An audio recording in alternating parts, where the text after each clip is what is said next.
our veins. Sitting in the bleachers in the rain. We've shed a million tears and drank as many old style beers out at the game. Let's go Cubby, Son Ranto, Son Ranto, Son Ranto and the lovable loser. Son Ranto, Son Ranto, Son Ranto and the lovable losers. Son Ranto.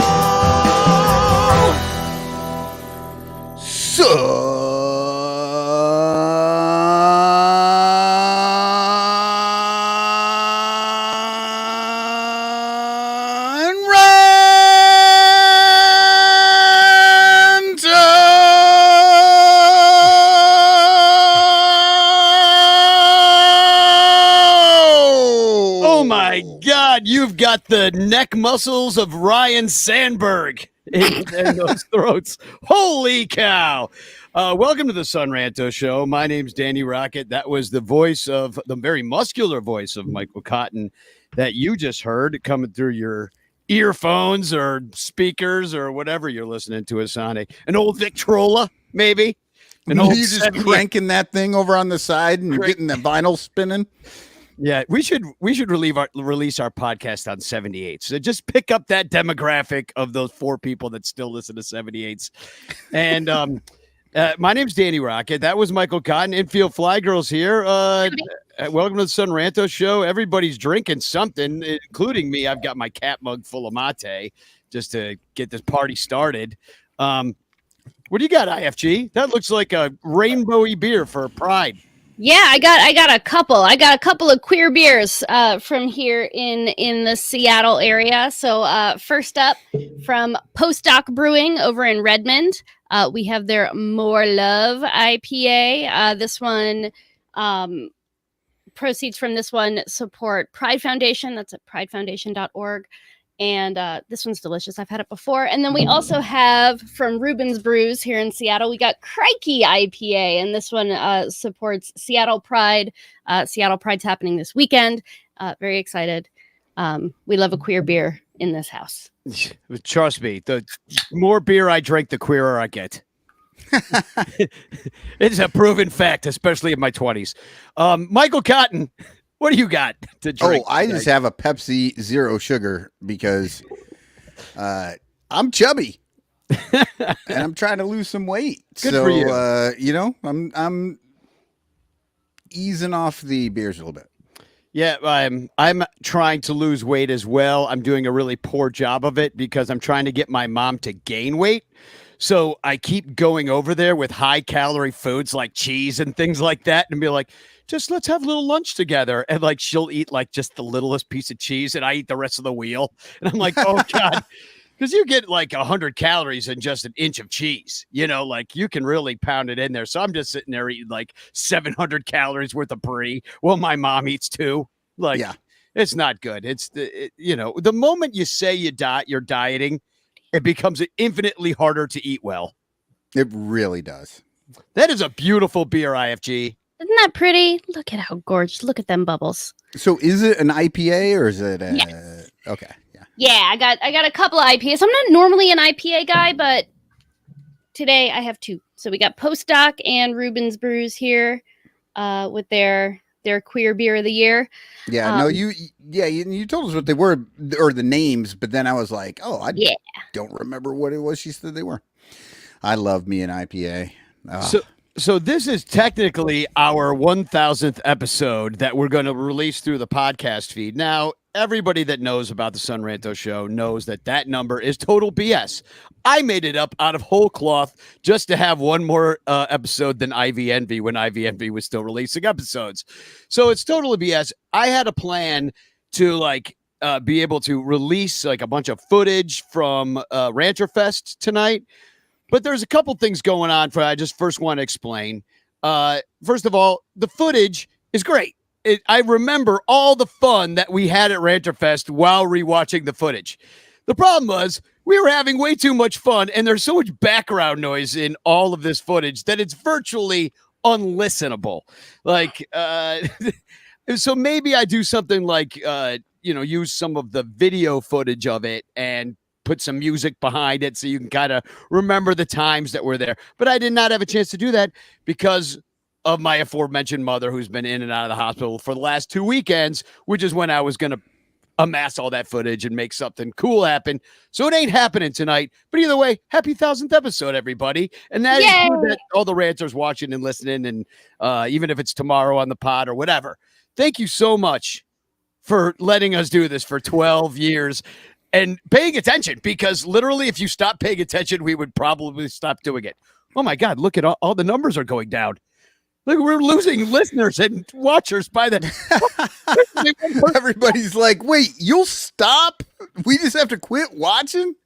It's only Bill Sugas left on his DVR. I think that's the argument that we keep making for like how to get the Cubs to spend money on players, right? Is you have to stop watching. Well, ostensibly, but we don't seem to be doing that, do we?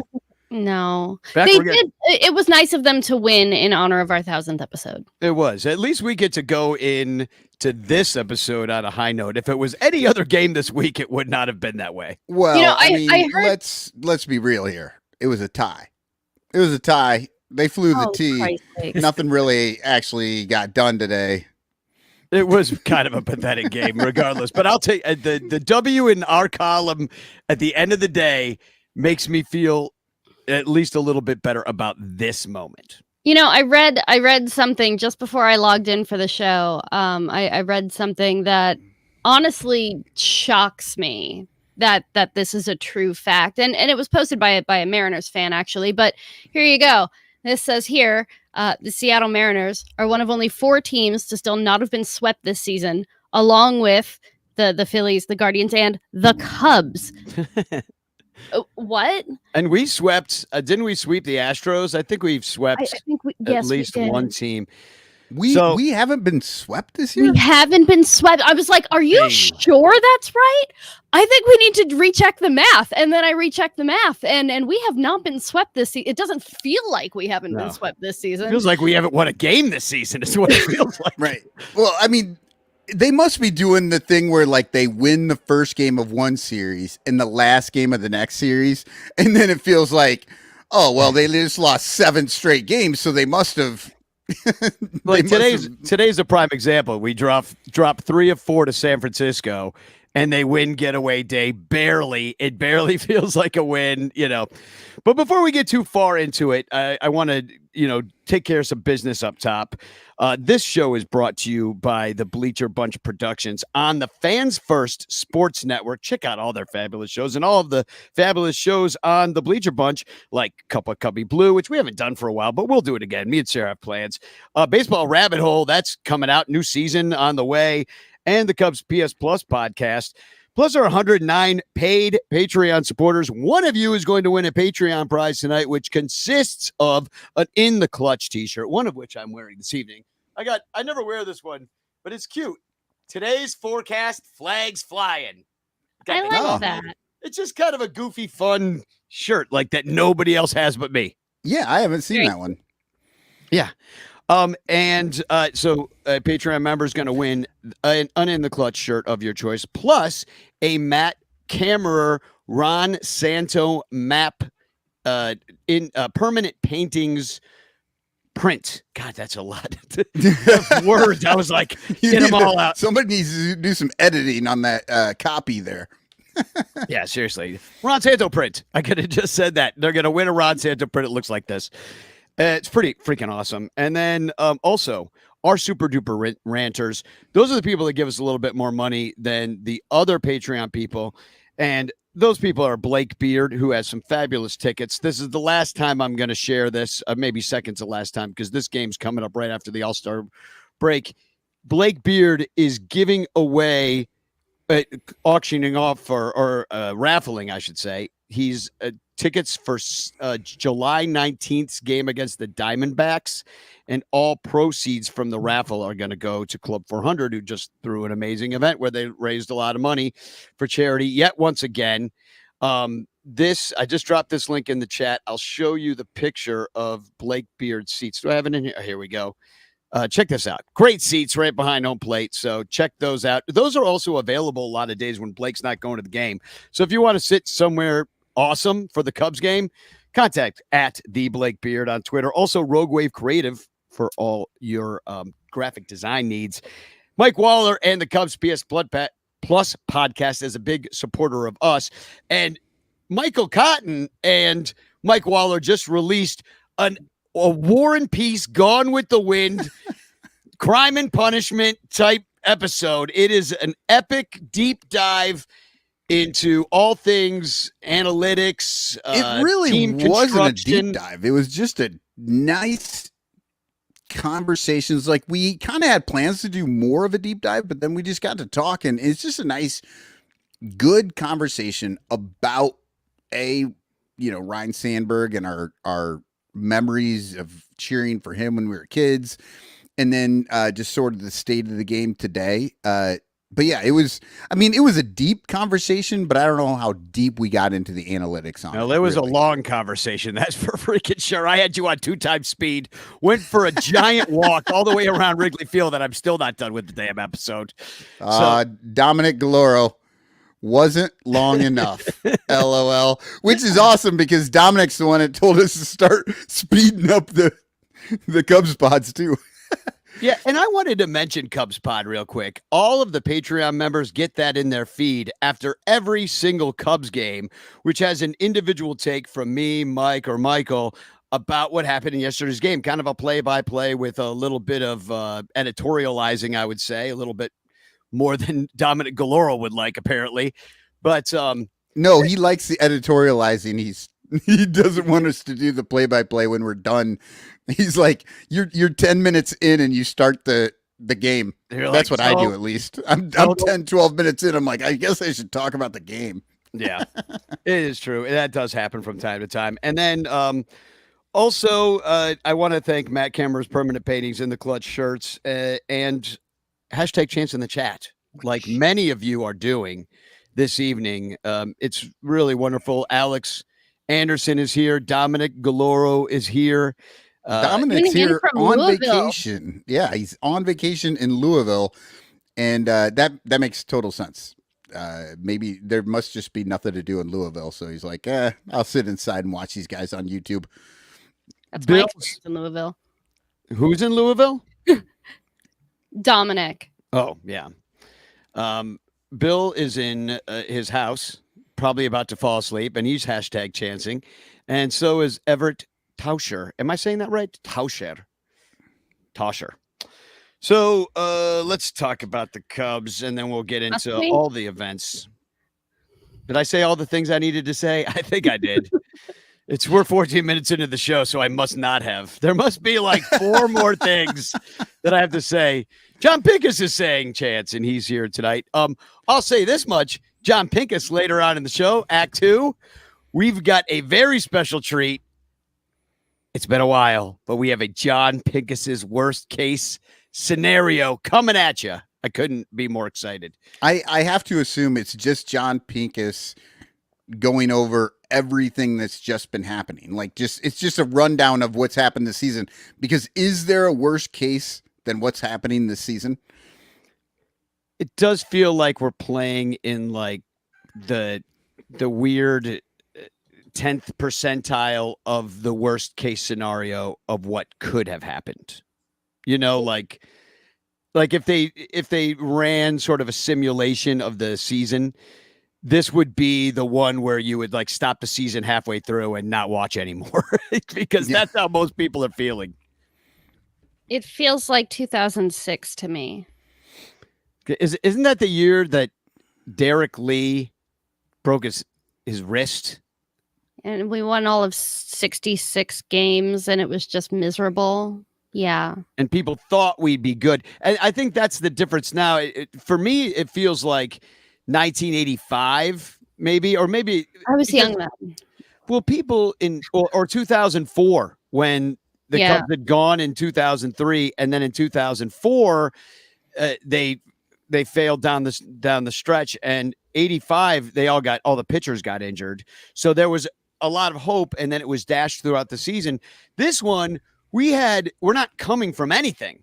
Like the last time the Cubs were relevant was 2020, but I don't really count that. Yeah. Yeah, this feels like, to me, this feels like 1946 to 1983. Every season from 46 to 83. So basically, the first 10 years of my life, and Yeah. and a lot of Cub fans, like then people who lived through the 90s. Every year in the 90s was pretty pathetic. They didn't do shit. They had some good players. They had Ryne Sandberg. They had freaking Mark Grace, who was hitting doubles all of them getting stuck in the ivy and stuff. But yeah, and I think that's the sad thing for Cubs fans right now is we expected better. What do they say? Did Hey, we? well, I mean, we expected at least an above 500 team. Did we? I did. I said like Yes, 84, 85 wins or something. When this season in spring training, when this team started to come together, like literally in spring training, when we started to see Craig Counsell, what he was doing, and some of the things coming together, we did get excited. And then they started the season on a high note. They were really going, and it felt great. So yeah, I mean, I definitely came into this season with much higher hopes than I went into last season. Last season, I was just hating it from the very beginning. But this season, it really felt like maybe something had changed in those first like 3 weeks of the season. And then I found out, oh, nothing's changed. The front office is still running this organization into the ground. And we are just here to feed our lives into the machine and get chewed up in the gears. So IFG, you I guess you didn't have as many expectations, and this is going kind of how you thought it would. Yeah, I mean, we can probably dig up the tape where I was like, this team is designed to be 500 if everything goes exactly correct and nothing at all goes wrong. And I think 500 is extremely optimistic. Because obviously nothing is ever, you're never going to have a season where literally everything goes right. You're never going to have a season where everybody outplays expectations. And that is like what this team was designed to do, was to give us false hope. And then like April happens and I'm like, come on, April's not real. Everybody knows April's not real. Nothing is really real until like. That is true. But if you told me that we would get the starting pitching out of Mike Imanaga the second that we've gotten, I mean, even with Steele being hurt, coming back and pitching really well, obviously, Hendricks has completely turned it around. We'll talk about him in a second. But like, if you were told me that we got like top 10 in the league starting pitching, I would have thought we would have had maybe enough alchemy with the bats that these like slightly above average players, even though I think what's missing is that big slugger in the middle that kind of lengthens that lineup and gives everybody support throughout it. I think that would make a big difference. Yeah, well, we non-tendered him 4 years ago. So yeah, well, exactly. We non-tendered, if you're talking about Kyle Schwarber, not only did we non-tender him, but we also didn't sign Wilson Contreras, who might have been that kind of like exciting bat. It also maybe solves your catcher problem, so you're not like scrap heaping your Thomas Nitos of the world right now. But I mean, I think that in April, I was feeling, because we were winning and off of the starting pitching and winning these like 2-1, 2-1 games, 3-2, that maybe that once like the injuries came back to the field, that we'd be better. And instead we got worse. And then you're like, oh my God, that the plan was wrong in the first place. And so you lose 3-4. Hold up. See, sorry. I don't think the plan was wrong in the first place. I think the plan was correct in the first place. But then when some of these injuries started coming along, yes, then you do need to make adjustments. The problem is when they got back to, I don't know, semi full strength, they never went back to that plan. They are still just reacting to everything everyone else is doing. And I think that's one of the big problems of this team. There is no leadership. There's no plan now. But I think the success of April actually was because there was a plan and they put that out there every day in a very similar manner, and it worked very well, even when the injuries started to come along. But as soon as they started messing with that, and then when everybody came back and they didn't go back to that, how they were setting these things up, it's been a mess ever since. And IFG, I keep thinking about something you said last week about all the soft tissue injuries and so many of them. The avoidable rotation stuff, and how, baseball being a rotational support, strength and conditioning. It's the conditioning over the strength. And if you're focusing too much on the strength, then you're going to get these injuries, especially something like Seiya and the oblique thing. That's, I don't know if that's still bugging him, but like if he was hitting like the batting champion he was in Japan, we don't have these problems of scoring runs. But since he's not really feeling good, and he comes in looking like the freaking Incredible Hulk to spring training 2 years ago, just so he could bulk up, to play American style baseball. I don't know. It's interesting. So I dug around on the numbers a little bit. Like I do believe, first of all, just not to let that go entirely, I do truly believe that this level of soft tissue injury is a training issue. I think please prove me wrong. But I would love to be wrong. These are things that I don't like being right about, but that I believe it's a training issue. I believe that, you're getting all of these injuries because that are ultimately preventable, but like we keep losing people to these preventable injuries. And there has to be, with all of the science and all the knowledge we have, like, we know that it's possible to reduce these injuries, and it has to be like an organizational choice not to do the things that reduce these injuries, because you don't have this many people going down without a deliberate decision made to be okay with that.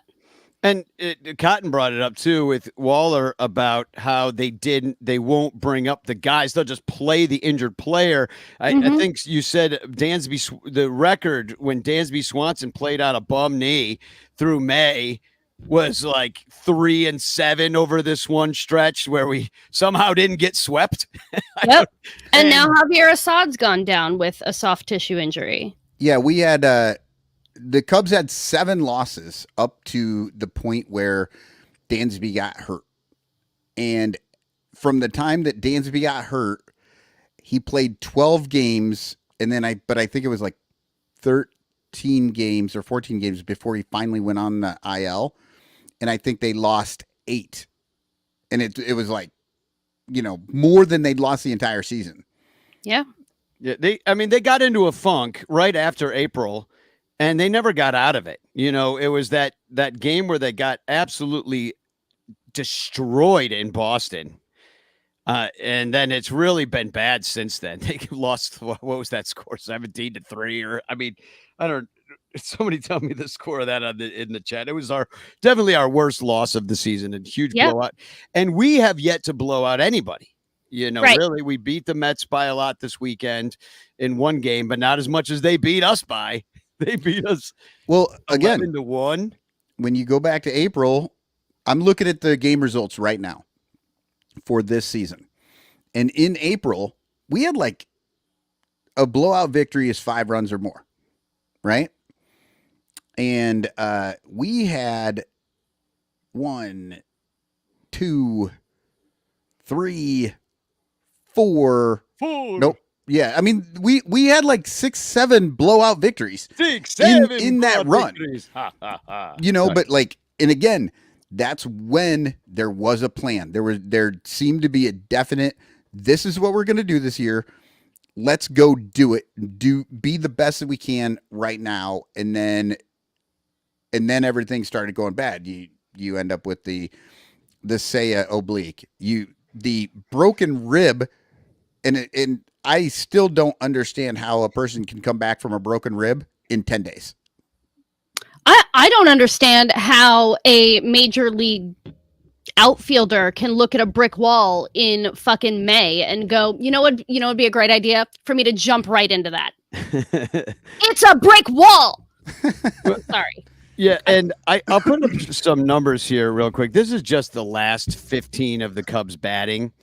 And Ian Happ's absolutely on fire right now. He hit the big home run today. He's got 4 home runs in the last 2 weeks. He's got OPS over 1,000. You know, this is a guy that had an OPS of what, 300 for the first month and a half. He was hurt, and then he's come back. So maybe if the hamstring is better, you know, that's another one of those things that kind of can bite you in April. You know, you're playing in the cold and stuff. And so now he's back. Michael Busch, he's a bit of a revelation. He's having a great year for a guy. He never got a chance with the Dodgers. He's having a good year, kind of quietly in a way. So, but those are really the only two that are getting it done on a regular basis. Even though Morel has the team lead in home runs this year. For us, it's not saying much because we don't hit a lot of home runs in general. And B, he's batting barely above 200 for most of the year. Right now, last 2 weeks, he's batting 163. He's watching strike 3 down the middle. So we haven't seen guys take a step forward. Obviously, the Dansby numbers have not been there. The Bellinger numbers are quite disappointing on the season, considering that they gave him $30 million and no market materialized for that man except for the Chicago Cubs. And they're like, that's okay. We'll pay you big money anyway. Obviously, the bottom of the lineup with the catching situation has been like, might as well have the pitchers hit. You know, Pete Crow Armstrong still figuring out. Maybe he shouldn't even be on the team. I don't know. Like, for me, the offense and the speed does it, but it's like, so their plan Bs, and this is kind of what I want to bring up, Michael, is what you said on your show before, is that when these guys were hurt, they didn't even play their backups. We're still messing around with your Miles Mastrobonis as opposed to like bringing up a Luis Vasquez or being like, you know what? Let's do 2 weeks of Matt Shaw. Who cares? Like, let's see what it does. Because that's what other teams do. They're like, this guy's 18 years old, just graduated high school, still doesn't shave, but here he comes to hit 2 dogs for the Reds. You know, like the kid that pitched the Hayden Bird song, right? Like, he's got like, I don't know, I think he's played in the minor leagues about 4 minutes. And they had him out there pitching in a major league game because they're just like, you know what? This guy's pretty good. We need somebody to pitch today. Let's just go for it. Right? They just got him up there going. And he pitched 4.2 innings. It was okay. It was good. You know, he did a good job. They won that game. I think he'll probably go back down shortly. Right? But that's the kind of thing another team will do. Is like give a young player a chance like that. Like right now, we're going out and we're getting the Oakland A's cast-offs rather than bringing up guys from our minor leagues. So this is fun. I played with numbers a little bit today. And because I was like focusing in on this 2006 thing, because that's when I think of a really shitty Cubs season. Like, to me, how do you only win 66? You should win 66 games by accident. Well, no, you do. You win 60, you lose 60, and it's the games in between. Well, they won 6 extra games that year. Exactly.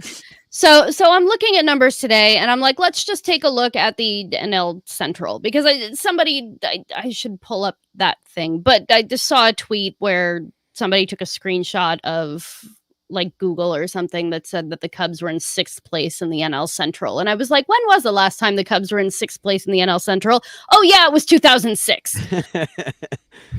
I think because we even in the Astros bad year of 2012, they were in 6th place and they were slightly actually not slightly. They lost like 110 games when we lost 101. Yeah, Woo! That's an NL Central for you. So this is this year. This is just looking at team stats, and I sorted this by runs per game because ultimately this game is about scoring runs and preventing the other team from scoring runs. So here we are. This is the NL Central, 81 games in, and the Milwaukee Brewers are the only team in the NL Central that are above league average with 4.83 runs scored per game, and the Chicago Cubs have scored 4.12. which is third in the NL Central. Now, if we look at 2006, the Cubs were scoring 4.42 runs per game, but that was fifth out of six. Who cares? It was a long time ago.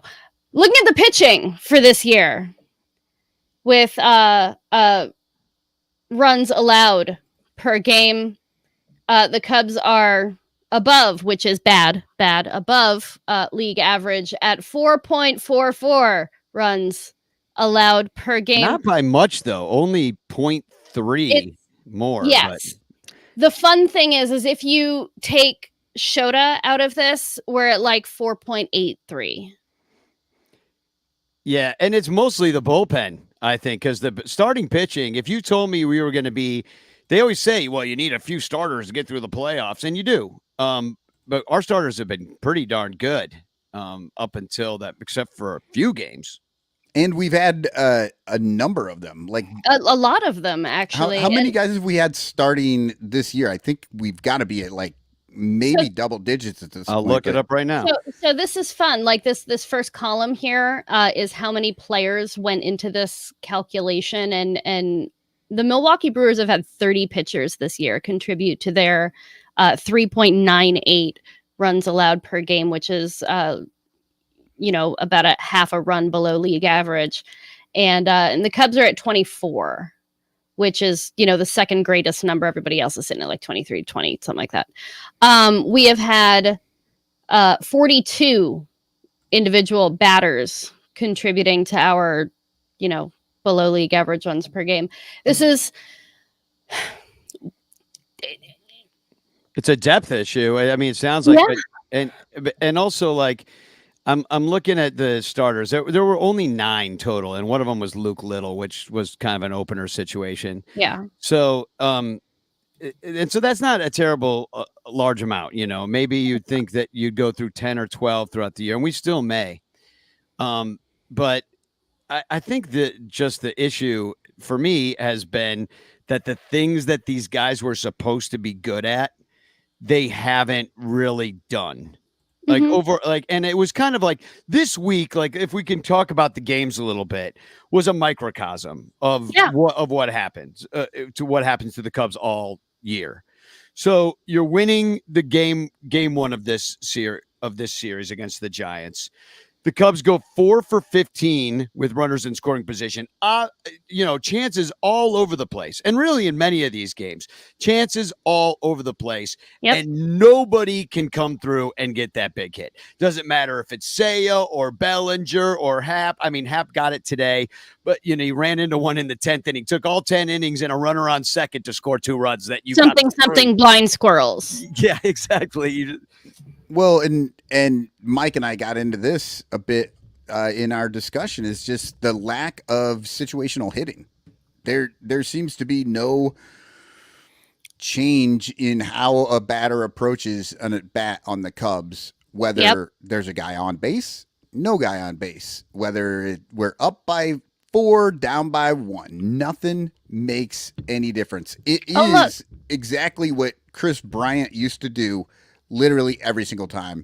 And every time that he needed an actual hit, they would just basically walk him, and then they would get the next guy. So here is my current preaching point. If we were standing up in front of Cubs Church on a Sunday morning, I am going to be leaning on the fact that if there is a problem that is throughout the entire team, whether that is soft tissue injuries or a lack of situational hitting, or the fact that our defense, which is the thing this team is supposed to be built around, has just fallen off the cliff, that's a coaching issue. Every single player is out there doing their best. They're all trying their hardest. I will never blame, I'm never going to be like, oh, these players, they're just not even trying hard enough. No, they are all out there trying their best. Nobody wants to go out there and be bad. If everybody is underperforming, that is a coaching issue. They're all looking at iPads. They're not being coached. Michael brought that up on that show with Mike Waller, that they shouldn't be allowed to sit there and geek out over their entire at bat, as opposed to having a coach walk over to him and be like, hey, that slider is just moving that bit at the end. That's what I'm seeing, and then you're like, I okay, think- cool. Let me look at pit 6. Oh yeah, that is what happened, and then you just focus in on the thing you need to focus in on instead of having all this information confuse the matter that you don't. It's like when a bullpen guy comes into the game. He's like, I had no idea there was a no-hitter. Like, what the fuck? Watch the fucking game. Yeah. What is wrong with you? Like it's Wait, yeah. I It say is it all the funny time. You when they cannot do that. think That and hit at happened the same earlier time. this year, right? Mm-hmm. That happened earlier this year, and like, what are they doing out there if they aren't watching the game? No idea. Rock, paper, scissors. Oh, they're in the batting cages hitting against a $20,000 hitting machine that looks like a pitcher. They're having Twitter fights with Boog. Well, and then the other, no wonder Wilson smashed the iPad. He's like, fuck that iPad. you and this fucking iPad. Just watch the goddamn game and play baseball, you idiots. Yep. I Bill do believe that having that instant feedback during the game, in some ways, I'm sure it can be helpful for some people sometimes, but I truly believe in my heart of hearts that you can't think and hit at the same time. If your job is to get up there and hit baseball, you need to be doing that like with your feels. You can't think about it. If you're up there thinking about what you're going to do, you're going to suck. Well, and you can grind. You can grind too much. Like those in between times. If you take in a bat and then you go right in and you start looking at that at bat, and you're just like focused and you're trying to figure it all out all the time in that minute little thing. Yeah, you're destroying your brain. Really, like you're just becoming neurotic. Like just walk away, and if your coaches are doing a good job, they're looking at it and they'll tell you, like, hey, not a great at bat. That bat was forget it. And but that's all you need to worry about. Or look at one thing, You see them thinking because Suga says, hey, that's a good pitch. I'll watch it go by. How many called strike threes? I mean, I don't even know how to look this up. Like how many times the Cubs have been caught looking above league average or under league average? Because it seems like they're just caught in between all the freaking time. They're so afraid to swing at the baseball. Like I want to make an obvious shirt that says, you got to swing to hit the ball. Like just because they don't. And that's another thing they get, nowadays, like they can strike out, but they can go back and look at the iPad, look at the little thing, and it's like, oh, well, that ball was outside of the box. I was correct. Yeah, but you're still out. and if the ump's going to call that strike every time, then you might need to adjust what you're doing. Like rather than just take the out for the rest of, or take those strikes every single time they come to you for the rest of the game, adjust, hit the ball where the ump is calling the strike. And that's the situational hitting too. And the umpire. So taking a quick look, bad too. Taking a quick look, the Cubs strike out their strikes looking, so where they just like watch a strike pass them, is 25.5% of all of their strikes, which is right about league average right now. I want to know about strike three specifically. That's, I think, when because that's a different situation because you're sitting there and like I can see like taking a pitch and that doesn't bother me. Like go up there and take a pitch. In fact, they always seem to swing at the first pitch at the exact wrong moment and and always take a pitch. But these shits are right down the middle though. Strikeouts looking is 23.6%, which is just below the 24% league average. Just below, like in a bad way or in a good way? Like below it, meaning they do it less? Like a little bit less, like 0.4% less than league average. Wow. God, it must be so frustrating to watch other teams. Thank God we're Cub fans. Because if that's what other teams are doing too, I don't even think I like baseball anymore. Okay, but wait. I guess maybe I might have missed something, but it's 23 or it's 20. The league average is 24% of the times they strike out. Strike out looking. But it's very possible the Cubs just do that more often. That's 23 than anybody else because the other guys are hitting the ball, but 24% of the time that they do strike out, It is happens looking to be the same. Yes. So it's strikeouts looking divided by all strikeouts. That's the thing. So it's 24%. League average is 24% of all strikeouts are strikeouts looking. And the Cubs are 23.6% of all their strikeouts are strikeouts looking. Now we can break that down by player because let's see. We've got Miguel Amaya, 10.5% of his strikeouts are strikeouts looking. Cody Bellinger, 14.6% of his strikeouts are strikeouts looking. Ian Happ, it's 22.1%. Dansby is 25.4%. Nico is 31.6%. Christopher Morel, 36.6% of his strikeouts are strikeouts looking. They ruined Morel. They ruined Morel with that shit. Okay, and he's but the one Morel has Morel's overall strikeouts is less than league average. Yes, and he's also leading the team in walks, if I recall correctly. Yeah. And that's why you're seeing amazing. a lot more of these strikeout looking from Morel. Even though a higher percentage of his strikeouts are looking, his strikeouts overall are much lower than a lot of these guys on the team. Yes. So for example, Ian Happ and Christopher Morel both have 40 walks as of, whenever Baseball Reference last updated. Ian Happ, the guy known to walk, is tied with Christopher Morel, who the Giants announcers said was a free swinger the day that he got 3 walks in one game. So as of right now, Ian Happ, Christopher Morel, same number of walks, and Christopher Morel has 15 more plate appearances or something. Ian Happ has 86 strikeouts currently to his name. Christopher Morel has 71. Well, the other thing I want to bring up about this is that the Cubs strike out their 7th most amount of strikeouts in the major leagues. So that's just going to be a lot of strikeouts. And then in the first place, and then a bunch of them happen to be looking at least about league average. So, the only thing else I want to bring up about maybe some of these games, because it's not fun to really talk about, is that really the starting pitching is held up. I want to shout out Tyone for his 7 innings. I want to shout out Justin Steele for his 7.1 innings, and Kyle freaking Hendricks, who appears to be back somehow miraculously. I mean, we're talking Jekyll and Hyde back. We're not talking like he worked his way back. Like he was total dog shit, and now he's a bar of gold. That's my point. Just in time for him to gain his 10 years and his 10-5 rights. What a guy. Maybe he sat out there in that bullpen for those few weeks, and guys were like, Kyle, explain to me how you do this and explain how you do that. And Kyle was like, well, and then he's like, oh, well, shit, I'm not doing that anymore. Like maybe he just had time to maybe think a little bit about sort of what those guys are doing, what he's doing, and then came back, because you're right. It's miraculous, the difference.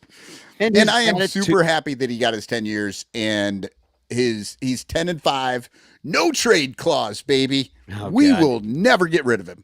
Well, I guess. I mean, it's funny because he is in the last year of his contract, and if the Cubs are going to be dog shit, we have nothing to sell anybody.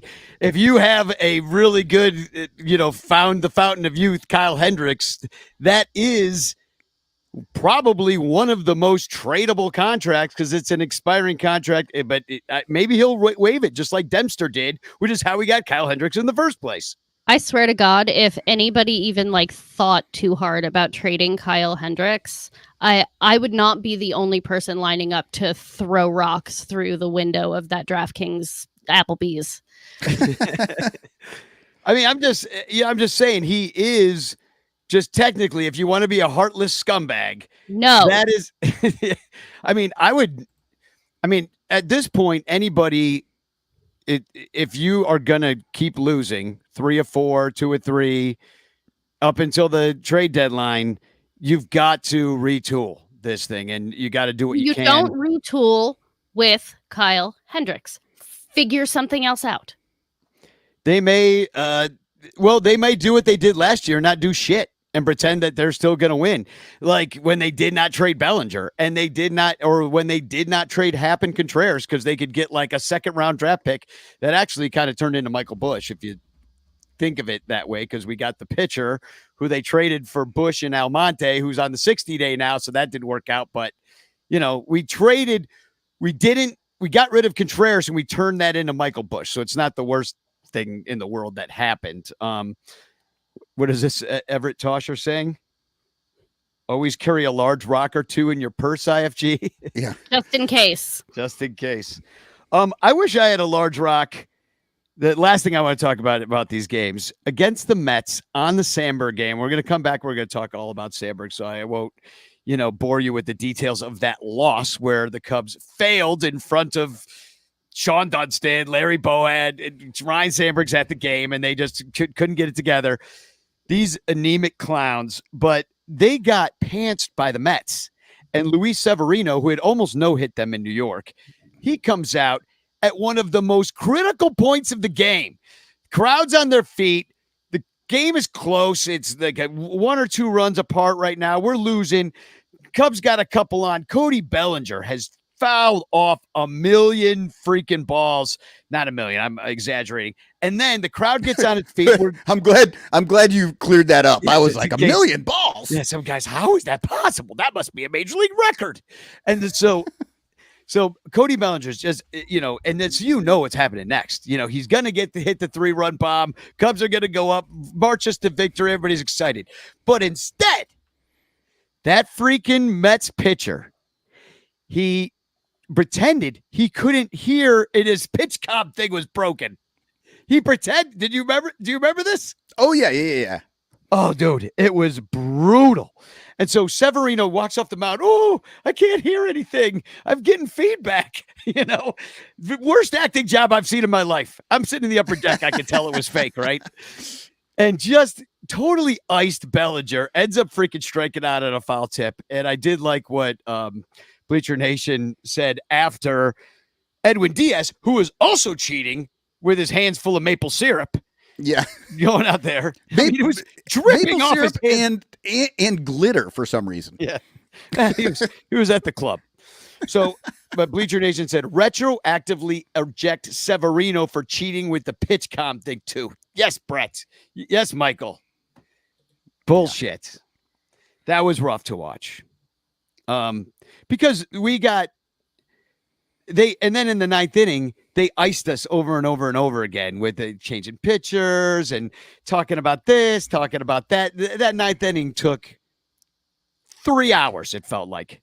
It was almost like the old days when a pitcher could just pitch to one guy and then they could bring in another guy. For each dude, yeah. Yeah, except for it just got started with the ejection, and then, of course, it took a lot longer because then they had to get somebody new up and going, and then the dude got hurt, and they had to get somebody, and they had to do all of it in real time. That was the worst part. Like, nobody was up in the bullpen when dude was getting ready to go out and pitch the 9th. Yeah, he had to warm up and then stretch first. And clearly he didn't stretch enough because he hurt himself.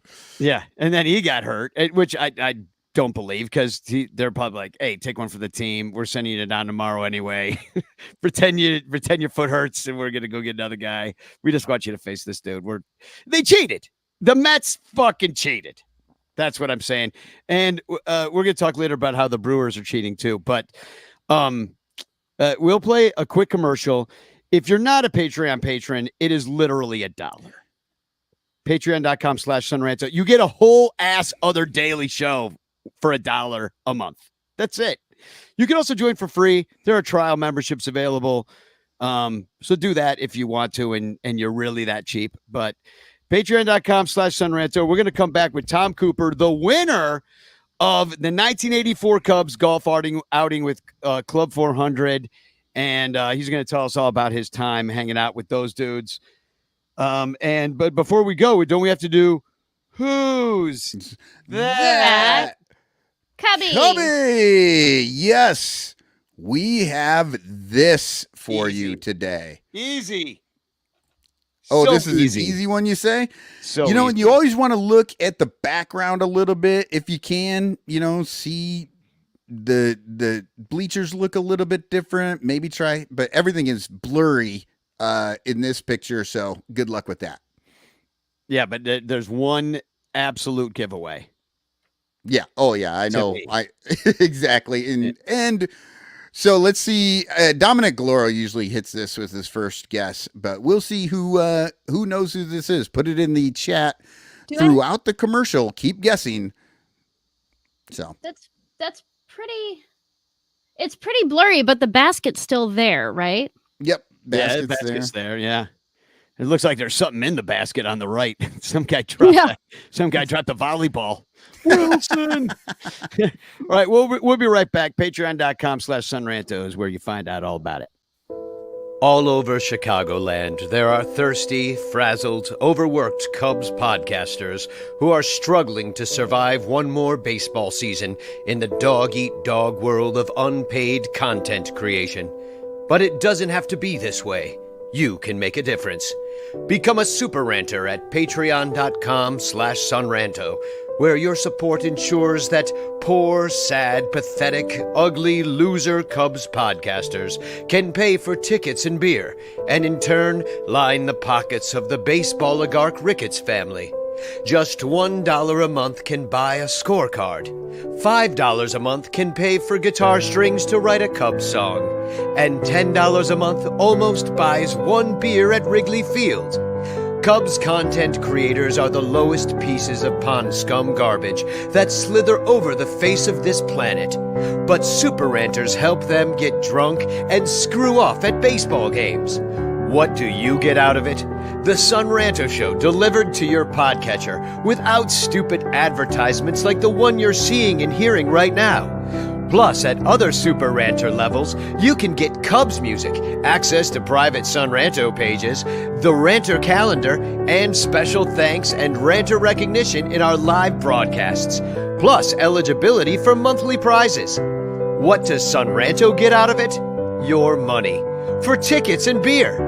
Go to patreon.com/sunranto. That's patreon.com/sunranto. And become a super ranter today.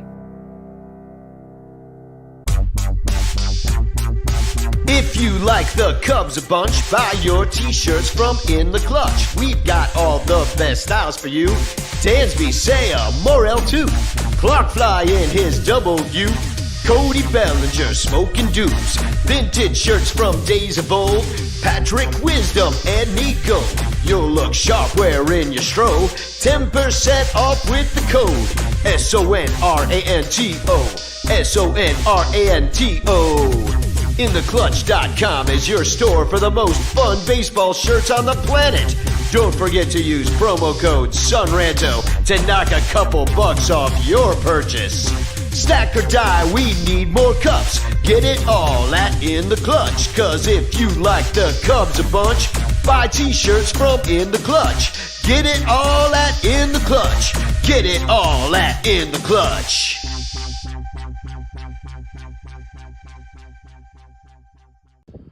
This is Fergie Jenkins. You're listening to Sean Rando, the 69th Beth Cup podcast.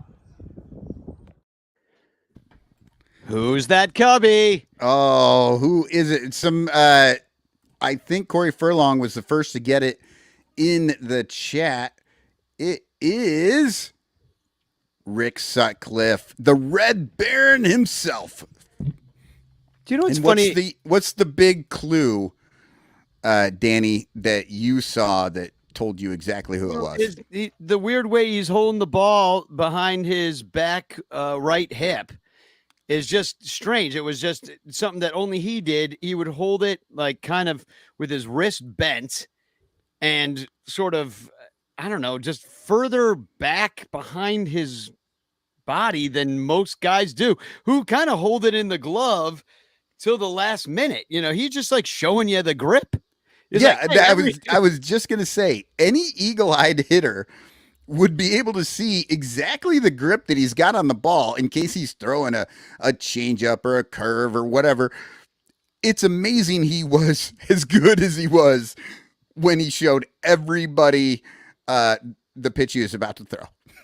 He was really good. And, he was so integral in that 1984 Cubs team. I don't think that they do. I mean, obviously they don't do. He went 16-1. They won freaking every game he pitched. And he won. He won the Cy Young. He won the Cy Young that year. Was he the last 20 game winner for the Cubs? Well, he won 16 that year. He didn't even win 20. Well, okay, but overall, I think he won 20. He didn't win 20 for the Cubs. He won 16, but I think he had 4 with Cleveland before he came over. So, right, yeah. The only other guy I could think that might have 20 is Maddox after that, but I feel like Maddox never even got to 20 with the Cubs. 2015, Jake Arrieta had 22. Oh, yeah, I should have. 2015, the dude was like unstoppable. I probably should have known that. Baseball throwing god. So we have a new. Was it Sutcliffe to Arrieta? Was that the gap? That I don't know. Yeah, okay. I mean, did Kerry Wood ever do it? Let's check. Man, did he ever? He threw so many innings, but he did not. How many games? No, did 20. In 2003, he had 14. 1998, he had 13. That was the best. Big Z. Did Big Z ever do it? I just threw up Cubs pitcher. I feel. I don't feel like Carlos had the run support for it, but let's check. I feel like Maddox would have been the one. He hit 2 home runs in every game he pitched. Carlos did 18 in 2007. That's the closest he got. He did lead the league in 2006 with 16, but no 20s. So I do want to just a little bit of house cleaning here. I want to bring up that we have a new curse of In the Clutch shirts. Unfortunately, it is Shota Imanaga, or should I say Mike Imanaga II. Because we have a new In the Clutch shirt that Billy and IFG came up with. You were going to do pretty much you had the exact same idea from Joe at Obvious Shirts originally. And so Joe came up with the first, so you went a different direction. And I love this. This is a play on what, Intelligentsia coffee? Yeah, that's what it looks like. I have an Intelligentsia mug that has almost that same logo on it. So if you like this Mike Imanaga II shirt, it says on the bottom, beans roasted in Japan, which is kind of goofy. It's a goofy way to put it. I'm just going to leave that right where it is.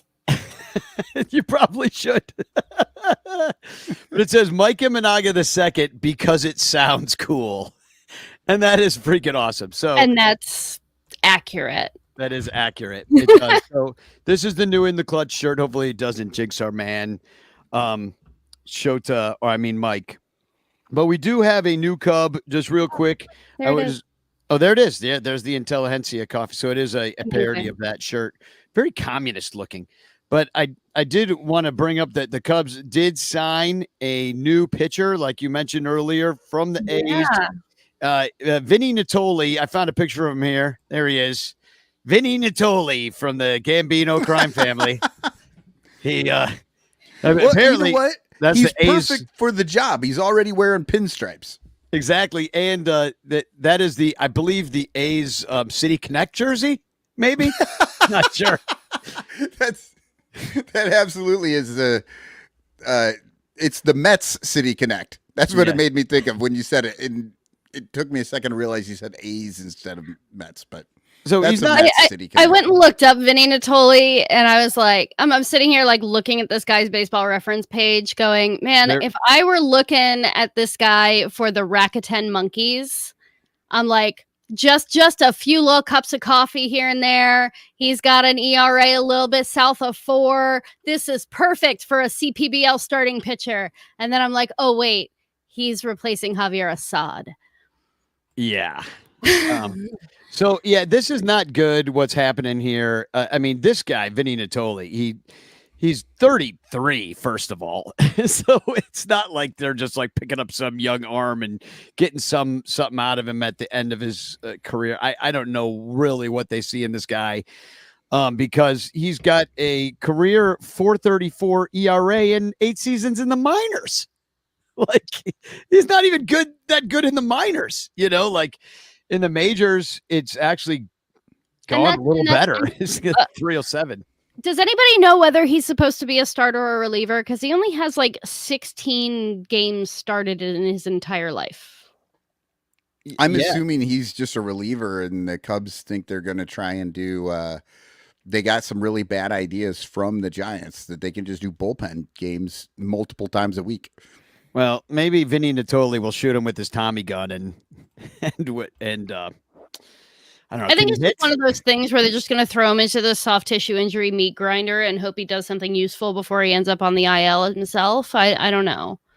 I just think he's going to get a lot of movement with all the hair grease. He's just going to reach up there. He's going to rub that hair a little bit and just be throwing nasty stuff at you. Yeah, it's what the pomade's for. So why don't we bring on our friend Tom Cooper to tell us all about his time with the 84 Cubs. We'll talk about a little bit about the Sandberg statue and the Sandberg game and everything that happened. But Tom, welcome to the Sun Ranto Show. How you doing, brother? I'm doing great. Thank you so much for having me on here, and thank you so much for everything. I can't thank you guys enough. For giving me that opportunity to play in that tournament and to go to the Club 400 84 reunion. That was just a fantastic moment, a great moment in my life, and I can't thank you guys enough for that. How did you golf? Oh, thank goodness it was a scramble, which means you just take the best ball out of the other two players I played with. I played with Lou Sella, who designed the Sandberg statues, designed all those statues. He's a good golfer, thank goodness. So we played a lot off his ball. It was going to be like a Bob Barker. Happy Gilmore moment, nothing like that. Did they use any of your shots? Yeah, 3 of them actually, 2 drives and 1 putt. I saved par with 1 putt. That's awesome, because I have played in some scrambles and all I care about is that they just use one of my shots at some point. I'm always worried that they're never going to. I'm looking for the picture that I can't find the picture that I wanted to get, or I can't upload it. But why don't you tell me about? Oh, here we go. Here's the one I was looking for. So why don't you tell me about like kind of what that day was like when you show up at the Club 400 Golf Invitational what golf course was it? It was at Prestwick. That's in Huntley, Illinois. It was a beautiful course. It's funny. I drive up there, so I'm completely, I'll be honest with you, out of place. There's some big wigs there, big people, and then there's me. So I'm thinking, okay, cool. I just don't want to embarrass anybody, don't embarrass myself. And when I first met Lou, I had no idea who he was. So we go, hey, you're in my foursome today, right? He goes, yeah. So we're talking a little bit. Again, I have no idea who he is. He goes, what did you think about those statues yesterday? I go, well, I think they were very nice. He goes, oh yeah, I'm the guy that designed them. I'm like, oh, okay, good. So I'm glad I didn't say something silly like, oh, I thought it was terrible. I'm like, I didn't think it was terrible. But sometimes I would do stuff like that. And then they had the lunch beforehand, and I'm sitting there. This guy sits down next to me. I said, hi, how you doing? I'm Tom Cooper. He goes, oh, hi, I'm Richie Hebner. We talked for 20 minutes, how he played for the Pirates, and how, when he came up, he was only in the minors for 2 years and just playing with Stargell and Roberto Clemente, and just how kind of overwhelmed he was. But he just talking to us like just regular people. Then later he walked away, and then Chuck Rainey sat next to us. I had no idea who he was until he met Tuesday night. We're just talking a little bit. I thought maybe he was some big rich guy or something like that, which he might be, which is a good thing. Then we did that. Then we went out and played golf. It was a fun round, and thankfully, like I said, Lou was a good golfer, and the other player was really decent too. They didn't get mad at me at my bad shots. I just made sure to stay out of their way. It was a great environment and great fun. Just great fun, just talking to players and stuff like that, like we're talking right now. And it was just a great opportunity. And again, I can't thank you guys enough. I mean, I remember going to Rancher Fest, driving up there with my wife. I'm saying, okay, I really hope I win that award. I really hope I win. And I know when I won that night, I was kind of like a prize winner on The Price is Right. So I apologize if I did my winning when I won and jumped up and down and stuff like that, because I was really excited about that.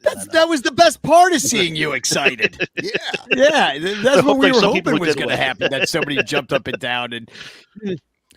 Well, and you should be excited. I mean, that's an awesome thing to win. I mean, you get to go play golf with these guys. And I know I talked to you that day, and you said that you're not like a huge golfer, no. But you get to go and play at like probably a pretty nice golf course that other people don't get to do with guys that,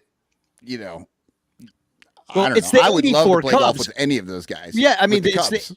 and I got a picture of you here with Jody Davis, and like, tell me like what this team, like, what were you doing in 1984 when the Cubs were marching to, well, eventually to their demise in San Diego? But there you are with Jody Davis on Tuesday night, or was it Thursday night? No, Wednesday. Tuesday. Tuesday Yeah, I was night. right the first time. Yeah. Yeah. There you are with Jody. Like, what were you doing? Were you a Cubs fan then? Were you out in the bleachers? What was going on for you? Well, I was 12 years old back then when that season started. And I just remember that season thinking, like, me and a lot of players were talking, like a lot of people were talking, like, how do they get Gary Matthews? When they first got Gary Matthews, I'm thinking, wait, didn't he just win the NLCS, MVP the year before? They were making these trades. And first I'm like, okay, whatever, it's going to happen. Then they started winning. I'm like, oh my gosh, this is crazy. I mean, because I first started as a Cub fan. Like this one woman who babysit me, because I had working parents. One woman would take care of it until the parents came home, and she was always watching the game at WGN when I would come home. That's kind of how I became a Cubs fan in the early 80s. And I'm thinking, holy cow, this is really going to happen this year. This is really great. And just seeing those players there up close, being able to talk to them like how we're talking right now. I mean, they have egos. I sure wouldn't have known it because they were talking to us like, they didn't mind talking to us. Like Jody didn't mind taking a picture with me. He only took like 5 million pictures that day. I was like 5 million and one. He was patient as heck with me when I asked for it. And gosh, it was just such a great event to go to. And like, if you ever been to Club 400, it's just the most amazing thing ever. I mean, pictures don't do that place justice. That's the coolest thing I ever have. I'm hoping to maybe design my living room like that. I haven't told my wife that yet, but eventually maybe I'll do something like that. But no, here was really my prize from Tuesday night. Here's me and Marla Collins. Oh yeah. I mean, yeah, I never. If you were just talking about her like a month ago. Well, I got her picture's right there on my wall. Did you get a kiss? No, I'm not asking anybody for a kiss. That's awkward. Wait, no, no, Marla Collins was the ball girl, right? Yeah. Who are you? Oh, I was thinking about the kissing bandit. That's who we were talking about. Morgana. That's why I asked if you got a kiss. My bad. I got my early 80s baseball women mixed up. Yeah, no, I'd ask for more than a kiss from Morgana. So sorry, that was awkward. But I don't know. I don't know what came over me, but it was so much fun to see those guys all together too. Bobby Dernier looks amazing. He looks like he could go out there and play right now. He's in such great shape. I'll put up a picture of all the guys. Richie Hebner was hilarious. He had so many great stories. He must have been fun to golf with because he's one of those dudes that is full of stories. And you can tell he's rehearsed all his stories and told them multiple times and got them down to a good science and art form. He's that guy. He's got a great voice. He's from Boston, very energetic. Tim Stoddard was there. Chuck Rainey, I talked to actually for quite a while. I forget who called Steve Trout is not pictured in this photograph here. He left early after the autograph signing, and somebody said, I don't know who said it up there, but somebody said, "Where's the My Pillow guy?" Amazing. About Steve Trout, and I nearly fell to the ground and died. Did you tell him your story that he owes you a pillow? Oh yeah, well he doesn't anymore because I disputed the charge. And if you're watching for the first time, Steve Trout sells a pillow mitt, which is a pillow that goes on your hand like a mitt that you can sleep on your hand with. And apparently he had a whole trunk full of them at the Golf Invitational and at Stewart's house, and he was trying to get the other 84 Cubs to buy them from him. Oh my God, really? Yeah. That's what I was hearing. What is this that just got put on my screen? This is the obvious shirts post. It's showing Steve Trout here with his little "Go Cubs Go" on the back of his shirt. I was like, ask him if he ships Son Ranto's pillow mitt yet. Oh, he's mad at me. I it was such a line. I was gonna go talk to him about it because he wouldn't remember me, I don't think. So I was like, only on the show, what, 2-3 times? No, only one time, and then I talked to him on the phone a few times. But I was like, this is the prime time if he's got him because I was telling the story about the pillow mitt, and the guy was like, oh, well, he's got him here. He's got a whole trunk full of pillow mitts. He's been trying to hock them all weekend. I was like, of course he is. And so So I was like, oh, I should go up to him and try to get a pillow mitt, but he fucking dipped. He left. So otherwise, I would have a pillow mitt on right now. I'd have two of them. I'd have a lefty and a righty pillow mitt. Like so, Tom, I take it that he didn't try to sell one to you. Well, I kind of avoided him a little bit. I'll be honest with you. He's quite the character. I've seen him before at any other events. I've seen him. He was on one hole, a little bit, but I kind of stayed. I'll be honest with you. Nothing against the guy, but yeah, I didn't want an opportunity. Did you get to see some of these guys actually hit? Because I mean, professional athletes, like you think, oh yeah, they're baseball players or whatever, but then you see them golf, and they all seem to be really damn good at the game. Did you see any of the guys like blast some long drives and stuff? Oh, sure. I mean, Jody Davis can knock the heck out of the ball. So can Bob Dernier. So I'm on the driving range. And then some other people that I was talking to, like I said, Rich Sporty was a decent, the backup pitcher and stuff like that. Or one of the pitchers on the 84 team could really hit the ball well, too. So, but I saw like some of the driving range, like Leon Durham was knocking the heck out of a few of them, too. When Jody is teeing up, are you allowed to go, Jody, Jody, like we used to back in the 80s? He probably would have laughed at it, I think, if we had done something like that. He's a good sport. At least I thought he was. And he still looks great, I think, too. He still looks like he hasn't aged much. If you look at his picture, look close to him, he hasn't aged one bit at all. Well, those guys are like in their mid-60s. Well, Jody's girlfriend hasn't aged much at all either. Oh. I mean, pretty much because she's in her early 30s, I think. So she's too young for us on this show. Yeah, exactly. Yeah, I saw that too. I remember saying, okay, at first I thought, okay, who's this girl with him? Is that his daughter or something like that? Oh no, they were hugging way too much to be father-daughter. I was like, Lovely. Yeah. So, well, it's now that Bill Belichick is doing what he's doing, it's like it gives guys like Jody a pass who are like, they're like, well, it's not Bill Belichick bad, where he's like 72 and she's 24. You could be your granddaughter, kind of situation. At least this is like, anyway, he set the bar. Could still be a granddaughter, I think. Yeah, well, he set the bar low. Let's put it that way. So I got to talk to Chuck Rainey a little bit, that he pitched in the first game I remember being at Wrigley Field in '83, because he almost pitched a no-hitter. He had a one-hitter that got broken up by Eddie Milner with 2 outs in the ninth, and I went up to him and I'm like, I hope this isn't a painful memory for you, but it's a great memory for me. The day you pitched, and in '83 in August. And when I said August, the look that came over his face was like, August of '83. I remember it well. Kind of like he turned into a sea captain. Yeah. All of a sudden he's going to tell me about the whale that took his leg. And, but no, we talked about it. And then we talked about other things too. Like, one thing that he brought up that he hates is the bigger bases. He goes, that's the dumbest shit I've ever seen in my life. And so I thought that was cool to be talking to him about that, a guy who actually played the game, and he was a good pitcher. He had a decent career.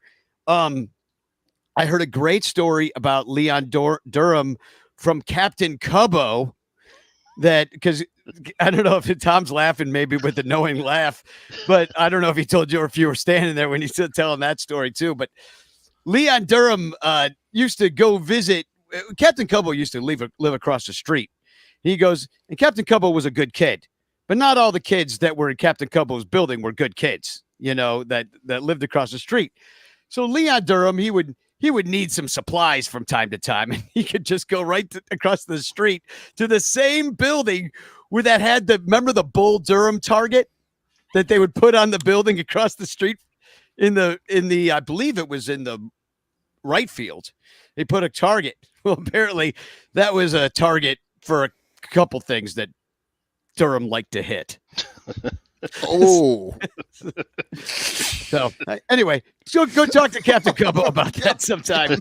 I won't tell every story I heard. What happens at Club 400, only half comes to the Son Ranto show. I will say about the Ryne Sandberg statue dedication, I was at that, and it was really cool to see everybody there. It was packed there, and so good on Cub fans for showing up. Good on the Cubs for showing up. Look at this picture. Wow. Of them up there in the Gallagher way, kind of, they've got this sort of platform there on the third baseline where on that Gallagher Way entrance. There's a couple platforms. Not only were the Cubs there, but a lot of the Cubs staff went over there to watch it too. So it really felt like a very inclusive, really almost like a team built, like we were all rallying around Sandberg like a team altogether. The Cubs, the staff, the fans, the ex-players, the Bob Costas, like everybody's together. And Sandberg looked great. There he is giving his speech. And for a guy who's just gone through chemo and cancer, like he does not look sick to me. And he looks great. Now, the one thing I will say is that I found it hilarious that when they unveiled the statue, they just didn't let you see it. You're like, here it is, except for we're just going to cover it with smoke and confetti. That smoke and confetti went on way too long. Like, I'm with you. I saw it and I was like, at first I was like, oh, this is cool. But then like a minute later, like you still could see what was going on. I was dying. Laughing. I'm like, did you guys even practice this? Of course they did. And they're like, we don't know how to we don't know how to turn these off. Right. We only have an on button. Yeah. We just have to wait for it to run out. Exactly. They're like some guys on the side, like spilling out all the smoke juice. Somebody pull the plug. Turn it off, damn it. The humanity. So, but this is the statue. Put it up. There's Ryno. Everybody made fun of that. He looks like he's pooping. That's low-hanging fruit. Not a pun. Poop jokes aside, I've always been a big fan of like that like middle reliever, like at the ready kind of thing. Like that's just a cool baseball thing. So like of all of the things that this statue could have been, I'm actually kind of glad it's that. Yeah, and he chose this. Like, and I don't know, Tom, if middle infielder, not the guy that designed it said anything about it, but Ryno got to choose the position and what he wanted his statue to look like, and I like it. So this was his choice, because I honestly don't pay attention to things like this a lot until it happens. I was really surprised it was defensive.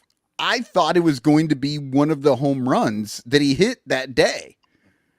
Right? Because it is the day. It's the 40th anniversary. Yeah. And so that's what I thought. And then when the smoke and the confetti came out, I was like, I have no idea. I was like, 5 minutes later, I went and had a beer and I came back and then I could finally see it. And I was like, oh, he's not batting. Lou Cella did a great job, and I like some of the details. You can't see it in this picture, but the 84 Cub patch, which is the Angry Bear, is on the side. And also the flip-up sunglasses, I thought, were a really nice detail because Ryno always had that. He looks quite a lot more muscular than he does normally.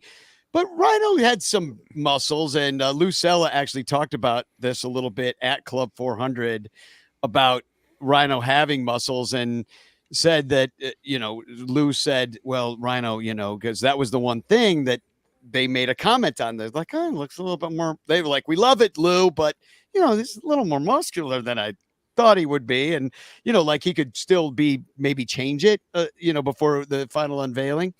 And he's like, well, Ryno, you got final word. What do you want me to do? He's like, leave the muscles. Absolutely. He's ripped. I think it's a great statue. And I love the fact that it's defensive. I don't know, like you don't get a statue because you had one good offensive game. Yes, the Ryne Sandberg game, it's amazing. It's a lore. It's all of that stuff. But he was this guy for 16 years. Yeah. Yeah. Well, and he prized his defense. He absolutely did. And, people forget when he came over, he was a third baseman. And they moved him to second base. And Larry Boa apparently just took him under his wing and just over and over and over, drilled him to make him the best like fielder that he could be. And then, Bo wasn't on the team that long, but he stuck with that same routine the rest of his career. And I mean, ultimately, I think he had like one of the best fielding percentages or whatever of a second baseman ever when he was done. And then, of course, he also hit more home runs than any second baseman had up to that point as well. But that's where those muscles come in. Yeah. Well, they did a good job. It was a really nice ceremony. Too bad the Cubs freaking fucked it up by losing. But they did. They shit the bed. It reminded me of 2014 when they did the 100th anniversary of Wrigley Field. And in the 9th inning, the Cubs blew the game. And I believe it was Miguel Montero that hit the home run for the Diamondbacks that like ruined that day.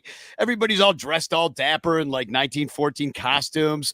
Freaking Ernie Banks was there. All the Hall of Famers. They're all saying, take me out to the ball game. Like 17 Hall of Famers throughout the first pitch. There was a flyover. Yeah, everybody was all excited, and then the Cubs shit the bed in the 9th. But it was the 2014 Cubs. What are you going to do? This is the 2024 Cubs. 10 years later, we're in back in the same damn place. What can you do? To be fair, I did look it up, and the Cubs did lose a game to the Mets by 10 runs in 1984. So maybe it was just a callback. I tried to go and see the Ryne Sandberg statue, and I wanted to be there, but I got there just a little bit early. Yeah. Nice. You should have stood up there and just I wanted to do that this whole time. In fact, I wanted to go over there and take pictures on the night of opening day. I was like, you guys, let's go over there and let's take pictures standing on the Sandberg statue pedestal. And none of them would do it. They're like, that's sacrilegious. You can't do that. And I'm like, come on, let's go take pictures. I didn't care about sacrilegious. I didn't want to get arrested outside of Wrigley Field the day before Ranter Fest. Oh, come on. That's what the didn't know Patreon. You were wanting to do that. I absolutely would have been over there. All right. Well, there's still one more pedestal. Yeah. Well, we're doing it then. Yeah. So I think we should read John Pickus's worst case scenario. Do you think this is going to take too long, or should I do it in the next segment? It's long. I'm ready. Go for it. Yeah. Do it, and then we'll leave everybody with one of the worst tastes in their mouth for the entire commercial break. So, Tom, first I want to thank you for coming on and sharing your experiences, and thank you for being a ranter and for supporting all the stuff we do. I was so excited when you won this prize, and you made the best of it, and you had a great day, a memorable day, and that's freaking awesome. Well, thank you again. Thank you guys. I love the show every week. Listen to it, watch it, listen to it, and this was such a great event. Like I said, Ranterfest was so much fun. That added even more to it. And I was so excited. I was practicing in golf ranges the week before I came. Nice. It wasn't hitting very well, but either way, it's still my way of practicing. And I just can't thank you guys enough because it was just such a great opportunity, great moment, great opportunity. And like I say, they said, I'm showing my age here in the '80s when they would say the MTV winners when they would win those things. People really win at Sun Ranto Ranters. Well, and people really win at Club 400 as well. Oh, yeah. And shout out to Stu and that whole staff, because he's got so many people out there working for him from the sound, Sean Garrity on sound. Man, the list is endless. Crawley worked his ass off this weekend doing stuff.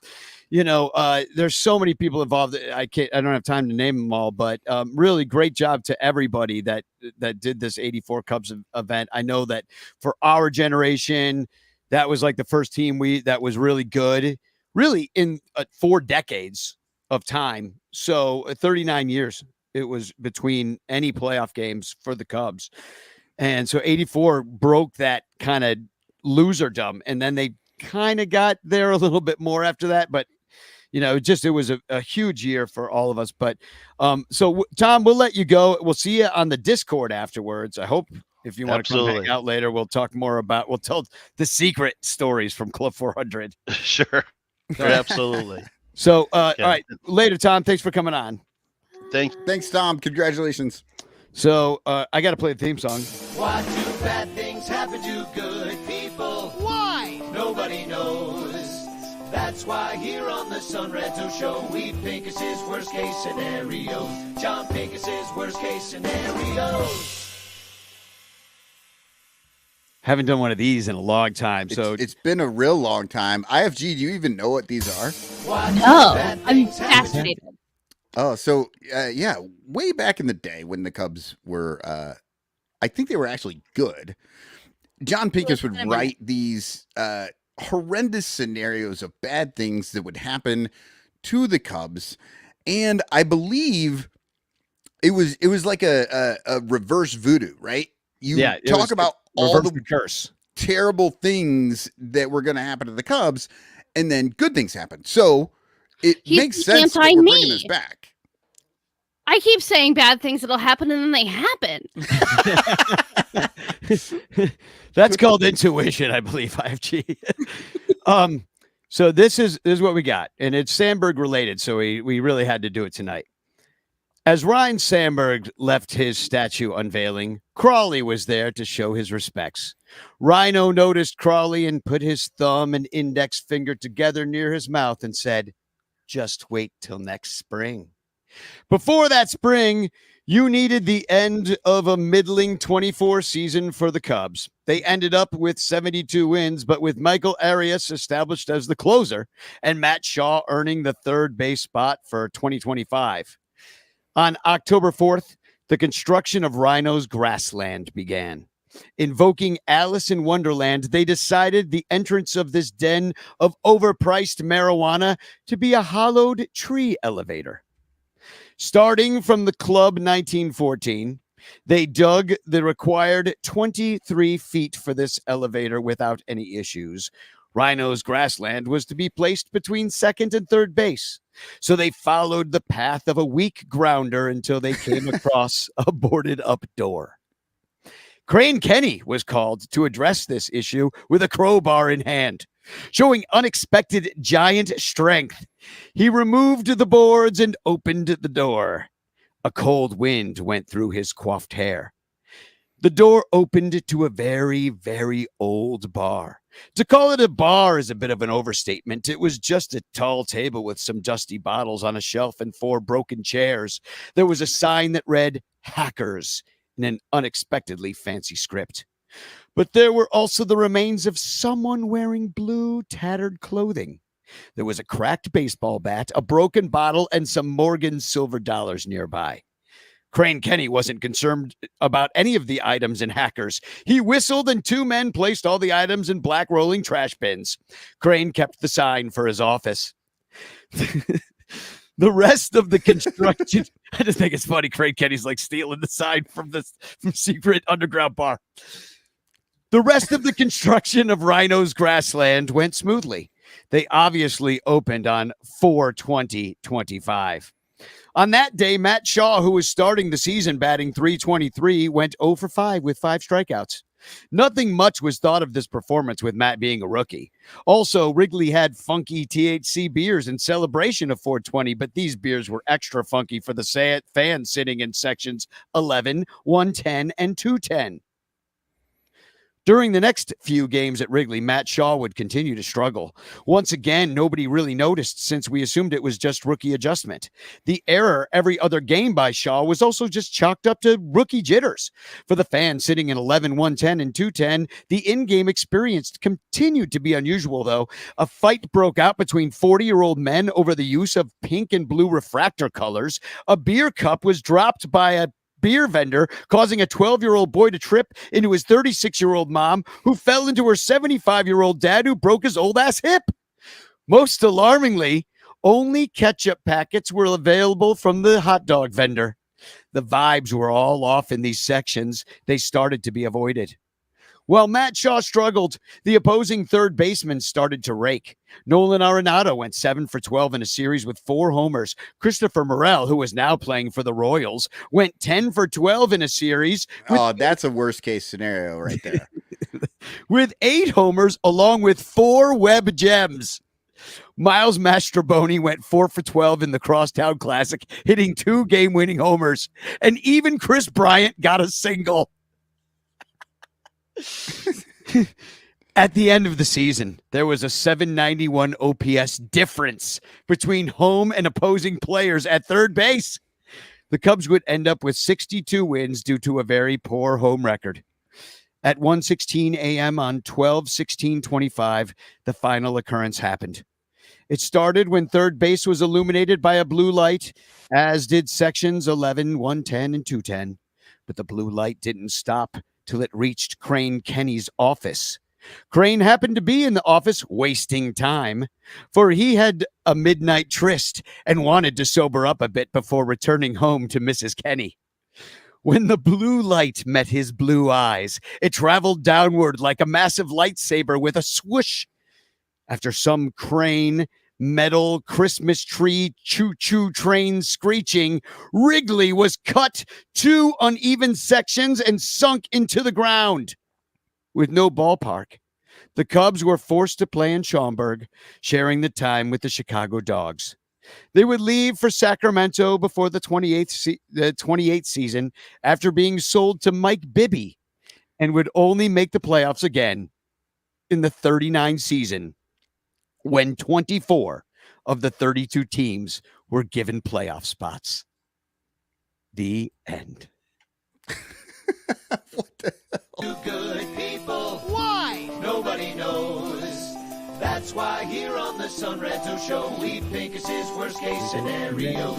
John Pincus's worst case scenarios. Yeah. IFG in the private chat. Next time we do this. Oh, shit. Sorry. I've got it on loop, apparently. Yeah, a giant scroll. Write it on a giant scroll. I agree, IFG. That really would do well on a scroll. At that point, you should read it because you just seem like a scrollier person. I'm a pretty scrolly person. Like That was terrible. It's almost as bad as the shit show that is happening on television right now. Oh my God. Did they both poop themselves? Yeah, I don't know why anybody would really watch the debate. We all already knew what was going to happen. I'm so glad I'm doing this instead of actually watching it. Well, I actually love this because we've got numbers that we've never seen. There's no way they are correct, but they are higher than ever. And I have to assume it's because nobody wants to watch two old men argue with each other. Yeah, oh, wait. Is that what we're doing here? God damn it. Yeah. And I guess IFG, you could be the Megyn Kelly to like keep I sleepy will log Michael. off right now. If you ever. Which one am I? If we were am I more Trump or more Biden? And is Cotton more Biden or Trump? It's sleepy Michael Cotton. Yeah, bye. Y'all. Out. Peace. Oh God. Yeah, I don't know. It's a total shit show. I don't know why anybody would watch that crap. I haven't watched that shit for years, and I'm so much happier. No, I turned off the news in 1990. I think about 1995. I think I turned off the news, and I've never watched it since. Well done. So we really should take a break. I mean, the show should be over, really, as where it should be. But we do have the Brewers to talk about. We also have a Patreon prize of the month. We will rock through the Brewers, I promise you, because unfortunately, Wheelo is not here, but he did send a message of doom to us all that I know you'd all be like, cheers. So why don't we just play a quick commercial, and then we'll be right back, and then we'll pick it up where we left off. How about that? Hashtag chance in the chat.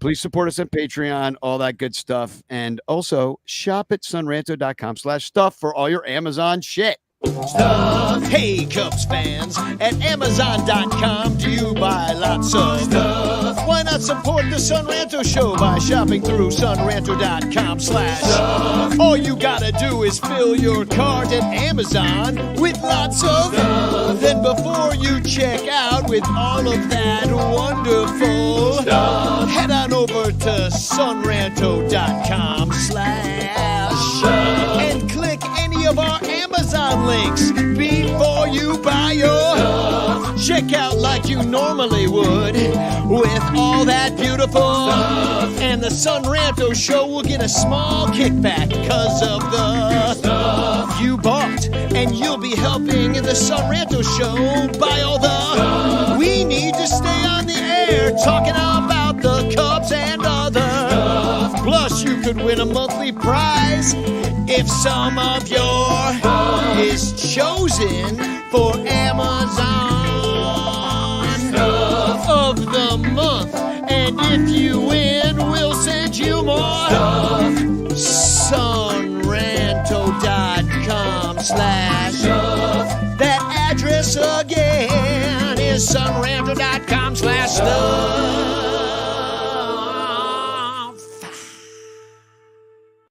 Do you ever find yourself longing for long walks and talks about Ketrometrics? How about a coffee over run differential?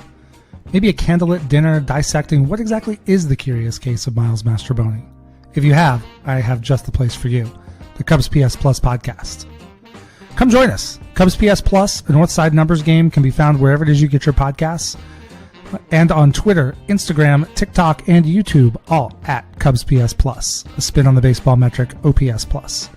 Are you ready? I'm ready. Here we go. We are back, and welcome back. I want to shout out real quick, David Lieb. You did your overnight out of the darkness walk this last week, and that's great for suicide prevention. And I know a lot of ranters helped you out with that. You raised $1,600 with the walk, so great job, dude. Just want to do that because I forgot to do it before we went to commercial, so I should do it now. Well, congratulations on doing that. This is I think it's his 4th or 5th time. Yeah. And hashtag chance of the chat. And Robert Sanchez says, are we post-showing tonight? Yeah, but we're only going to talk about the debate that I didn't watch. You guys could fill me in on the shit show. So I'll start this Milwaukee preview real quick with a message from Eric. It's not too long. My dearest ranters, congratulations. Craig Counsell is indeed still your manager. Do you still feel like you won? That you big-timed us? That you got the best manager in baseball? To see your hope turn to doubt and then to misery has made this a summer I'll remember forever. For some reason, I have to read this like Dr. Evil now. We just swept the Rangers and are 48-33 and 6 games up in the division with no starting pitching. This is what hope and having a system in place looks like. You'll maybe get here someday. Probably not. Until then, continue to enjoy the cruel misery of your first summer of Craig. He's not here for a good time, just a long time. At $8 million a year. I don't think it's a question anymore. The Brewers are, in fact, your big brother. Sincerely, your best buddy in the North, Eric Wheelo Schwerborg. And then he said his name again. Eric Wheelo. He wrote his name twice. Yeah. I'm old enough to remember when on this very show, Eric Wheelo was near tears mourning the loss of Craig Counsell, while Cotton and I mourn the fact that we were going to acquire him and then do absolutely nothing else and give him nothing to work with. Yes. And Wheelo was like, how dare you? They are clearly spending money on things. And you, Cotton and I were both like, yes, they will spend money on anything but baseball players. And now we have Vinny Natoli. And yet, away. And yet Billy and Wheelo will tell you, well, they did spend money. They didn't spend money, people. They got back the one guy that left, and then Stroman's having a nice year too. If you had Imanaga and Stro, I mean, it doesn't matter. You can't win and then a -1. And then Shota found them. Right. That's it. And are the Cubs putting a lot of money into their payroll? Yes. Is it smart? Like, they're spending money on baseball players like I spend money on food. And by that, I mean not intelligently and on nothing healthy. Yeah. And somebody did say, I'm scrolling back through the comments, but somebody did say something about how much money they're spending It's a intelligently. lot. I mean, Yeah. it is a lot of money. You'd think they'd be better. You really would. And that's why I keep coming back to that they're just running this simulation and we're just playing at the fringes of the bad simulation that you would quit in the middle if you were watching it, And I don't know, but the Brewers are not. They're playing at the front end because nobody picked them to do this. I mean, they are 48-33. They did just sweep the Rangers, who obviously won the World freaking Series last year. So I don't think they're going back to it this year, but they did lose 3 or 4 to the Padres, who also spend a lot of money and are not as good as they should be, which, I don't know. It's obviously not just the money. You do have to have the system in place, but we have played Milwaukee quite tight this year. We are 4-3 against them, or no, 3-4 against them. And that's about the best record we have against anybody in the Central. And they have scored 3 more runs than us. And so these have all been tight games, and those have usually not gone our way. So that's not, I mean, there are always tight games with this team, even when they're bad and we're really good, or vice versa. Like, we play each other tight. It's almost like those White Sox games where you have that really tight rivalry. I will put up their offensive numbers for the last 15 games just so you see who's coming in hot. They got a lot more hot hitters than we do. Guys for the last 2 weeks with OPSs above 750. Sal Frelick, their right fielder. Bryce Terang, their second baseman. Jackson Churio, their hot shot. Signed him forever. Going to be a pain in our ass. He's got a 794 OPS. Joey Ortiz, their third baseman. He's 798. Christian Yelich has found the fountain of youth, 829. And then Jake freaking Bowers. What the hell? This guy's 971 OPS. All these dudes are coming in hot, sweeping the Rangers. Their offense it's kind of middle of the road overall this season. So you'd think they wouldn't be winning as many games as they are, but they are. They're bottom 10 in hitting home runs. They are first in taking walks in a page from the Cubs, but Cubs are third in the majors in walks. But everything else, they steal bases, I guess. Neither team. And by the way, I'm just giving you last 15 days too. Like, I'm telling you, like, how they're playing right now. But neither team is scoring runs. The difference is they are winning the games and we are losing the games. Like, and it's maybe comes down to the bullpen. At the end of the day, their relievers have a 3.16 ERA and ours have a 4.45. So I don't know how they're doing it. I think this is overall because I looked at their numbers and their average. Their defense has been better. Their DER is better. We definitely have more errors. They have a plus 32 defensive runs saved. We have a -6. That's kind of quite a swing. That's bad for a team that's built around its defense, right? Yeah, you said that earlier in the show. Yeah. Just checking. Just making sure. The Brewers are young, and they're figuring out ways to win the one-run games where we're figuring out ways to lose them. And I don't know that the cookie's going to crumble any other way this season in a way that we can catch them because we're kind of far back right now. We're 11 games back. Yeah. We are in last place, a half game behind Cincinnati because Cincinnati has one less loss. It's insane. This team, the team is not only bad, they're boring bad. Like, they're not even fun bad. Like, the only players that you could look at this team and go, I enjoy seeing this, is Morel and PCA. Maybe, I really liked Assad and Shota. And Shota's fun, yeah. But, it's like Assad and Shota, like, they're going to give you, half a game every 5 days. Like, right. The real guys you have are PCA and Morel to get you through all those other days, and it's just not enough. And Yeah. they're so young too. I mean, these guys are going to get exposed. We saw this with Bush. He comes up, bat out of hell, hit a home run every day for a week, and then he disappeared for a month, and he made his adjustments, and he came back, and that's what you got to let rookies do. And you've got to be patient with that. And then maybe in 2 years, they could be the MVP. But you got to let them do that thing where you got to let them do it. Yeah. Yeah. And PCA's that way too. People are like, set him down. He's batting 200. I'm like, that doesn't matter. If he gets on base, it's a triple. And sometimes the only hit he gets is a triple. And then he scores, I don't know, because, the pitcher looked down for 1 second.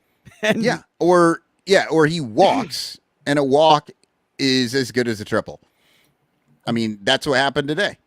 I think he took a walk, and then he immediately stole second base, and then immediately stole third base. And we were like, this is awesome. All Nico has to do is hit something and he'll get home. And then Nico hit a home run, which was a shock, I think, even to Nico Horner. Yeah, what was his second, third? Yeah. Power. I mean, you're not expecting homers out of Nico, but 3. This is what kills me, right?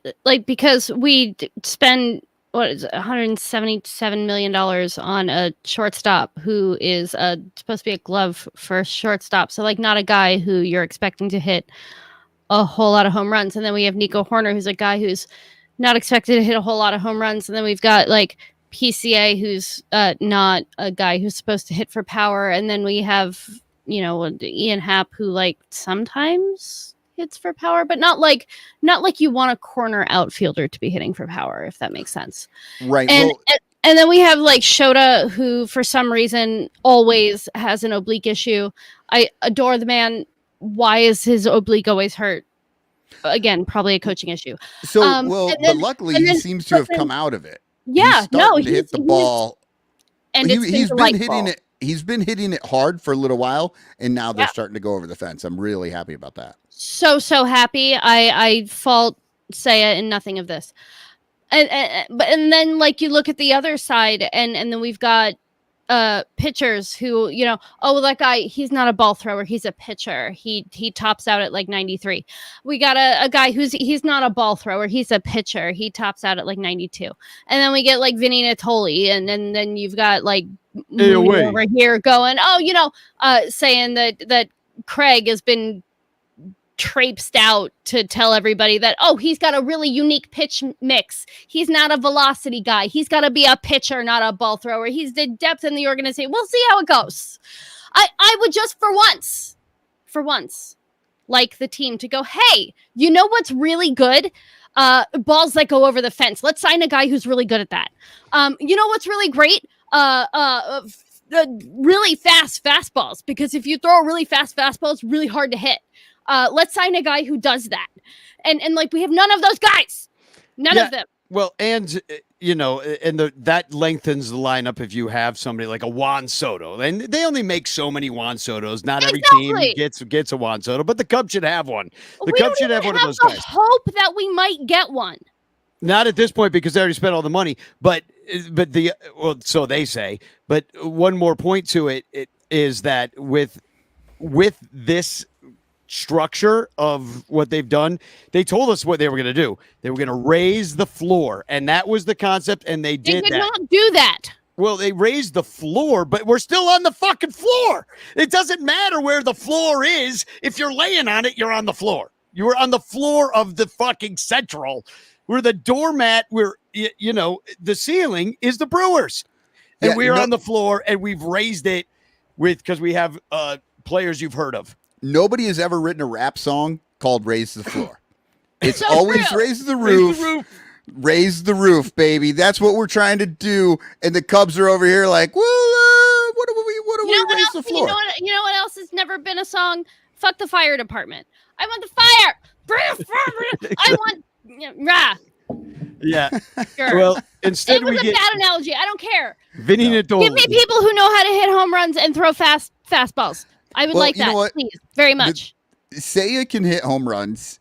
I think I he's need more than one person who knows how to do that. I understand that, but let me give a little Sorry. props I'm to my guy Seiya, I'm playing the role of Cotton today. who's starting to hit the ball over the fence, and you notice he's moved back in the lineup a little bit. And I think that has kind of helped too, because at one point I think he was hitting second, right? Yeah, that's a lot of pressure. And Nico Horner is not a guy that sees a lot of pitches. He's a guy that hits a lot of pitches, right? Good, bad, and different. He doesn't strike out. He hits the ball. But that means that your second hitter, who you want, say, Suzuki, to be a guy who hits home runs, it's hard for him to do that when he's not getting to see a lot of these pitches. But now he's like down in that 4, and they have to go through Bellinger to get to him. I think he's getting a lot better looks at some of these. They should move Christopher Morel up. He sees lots of pitches. Well, he does now, but at the same time, it's like he does so much better just as as a rookie, as somebody who's really new to the league. Like, we've got a lot of like 6, 7, 8 hitters on this team and a bunch of like 2 hitters, but we don't really have a 3 and 4 hitter, at least not as it's constructed now because of Belly's power outage. And the only guy hitting home runs is Morel. So now it's all on him, his pressure to hit these things and be a 4 hitter. And then he doesn't do as good. And, you know, it's because he's selling out for the power. So it's like they've kind of got everybody slotted wrong. And if you had that one dude, the Juan Soto, the guy that's going to freaking, you know, the Kyle Schwarber, if you will. Yeah. Somebody scary that you know that can just like with one flick of the wrist, you know, easily tie the game. That can hit 40 bombs. We don't have 40 bomb guy. We just because we DFA'd him. I'm sorry. I'm never going to forgive the Cubs for this. I'm never going to. No, and you should not. I'm going to be 95 years old in a nursing home complaining about how we DFA'd or how we non-tendered Kyle Schwarber for literally no fucking reason whatsoever. Literally this like 5 minutes before the designated hitter entered the National League. Fucking stupidest decision the stupid team has ever made. We could use him right now. And I don't know if they would have, you know, kept with him because there's been another contract since then. He was on the Red Sox and everything and, you know, ran around a little bit, but still somebody like him. I mean, he didn't have a great year as last year. Well, I don't want to get into this right now with the Cubs. So I kind of see you like, I think we were asking that question on this show is like, what do you do with Schwarber? You know, like, you batted like 196, and we're like, yeah, but he didn't hit 40 homers. Who gives a shit? He had 38 homers and 11 outfield assists in 2019. We said we had this conversation, like we said all these things, you know. And it all comes back to the guys at the top saying Mr. Hoyer making these decisions, and he has no idea what he's doing. Yeah. He has no plan for this team that anybody can actually decipher. Like, if he's got a plan, it's a crap plan. But I don't think he even has that. I think he's just like, he's like me in our fantasy baseball league right now. No plan. There's no, I have no idea how to make my team any better. And there's just nothing to do. I just have to sit there and watch it get worse. And maybe, if I see a guy get hurt, at least I'll put my guy on the IL. So, the Cubs have a plan, and that's to play 3 games in Milwaukee starting tomorrow night. A plan or a requirement, really? I don't know where one starts and the other ends, but the games are at 7:00 on Friday, 3:00 on Saturday, this Central Time, and then 1 p.m. on Sunday. And you got Tyone and Rhea. And Tyone pitched great last time. He's got an ERA under 3 now. It's at 2.90. Rhea's 3.62. He's a pretty good pitcher. We had him for 5 seconds. We were like, nah, we don't need a guy like that. We'd rather go with Justin Steele, who he's done great. He's got a 3.08. He went 7.1 innings last time he went out there. But he's 0-3 on the year. Like, the Cubs, they just do not support him. There's always one guy. And this year it's Justin Steele. Yeah. And he's going up against Tobias Myers, who's been really good for him, especially this week. He's had a couple really good starts in a row. He's 5-2 with a 3.12. So who the hell's Tobias freaking Myers? Well, I'll tell you who he is. He's the guy that's freaking gonna be a thorn in our side for some time now. I bet you. I'm sorry. This is the moment. This is such a. You know that moment in baseball where you're like, oh shit, I'm old now. This is it. This child, this Tobias Myers kid, was named after the main character in a young adult novel series that everybody my age read in 8th grade. He's named after Tobias from Everworld. I'm like Animorphs. Oh my god, he's named after a character from Animorphs. I'm mind blown. He has to be. He's born in August of 1998. I guarantee you dollars to fucking donuts. He is named after a young adult novel character who used to like transform into a red-tailed hawk. Oh, well, if he transforms into a red-tailed hawk into this game, then I'll be disappointed. I'm not going. Somebody named after a character in a novel I used to read is like a whole adult and playing professional baseball. It's fine. I'm good. You don't see a lot of Tobiases around these parts anyway. Maybe in like Amish country, everybody's only among children of millennials. This is what you get. It's like everybody in my generation's named. All the women are named Jennifer because there was a movie called Love Story, and then they fell in love, and then she dies, and so let's name our baby Jennifer. Everybody loved her, and so that's why in freaking 8th grade, they're like, Jennifer, and like 8 girls raise their hands. This is incredible. Yes. So, and then the last game is Hendo versus Freddie Peralta. You don't get a lot of Freddies either. Tobias's, Freddies. I like a Freddie. We got Freddie Peralta. We got Freddie Freeman. I kind of like a Freddie. Freddie's, I don't know. Freddie and Fred is a name that I feel like went out of favor.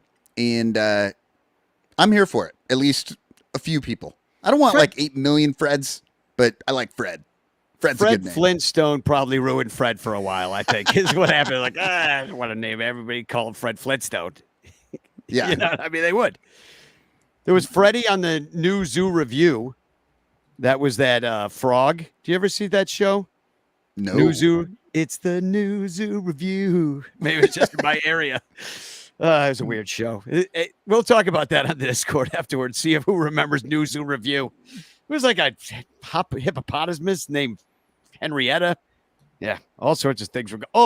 Speaking of hippopotamuses, I got a video in from Cupstradamus. Tell us what's happening after the series with the Brewers. I'll play it. Oh, did you think of Joe Biden looks stupid and silly? The Cubs probably should have kept Willie. Their steaks covered in cheese when they lose 2 of 3 in front of Kyle Schwarber in Philly. Cornell West 2024. Okay, I'm maybe into Cornell West. I thought he was a Kennedy guy last week, though. Yeah, in the last 2 weeks, he was a Kennedy guy. Yeah, maybe. So he's getting smarter. Yeah, I guess it's just weird that he would like run to those extremes. Actually, it's not. Cupstradamus is a total idiot. Yeah, I assumed that hippopotamus made you think of Cupstradamus because he smells like the inside of a hippo's mouth. Yeah, pretty much. So yeah, we play Philly. Speaking of Kyle Schwarber, we're going to see him next week. He's going to be playing are those games at Wrigley Field? Yeah. I think the Cubs come home. That's the 4th of July situation. Oh, are they going to do a big board video for him and everybody's going to cheer for him again?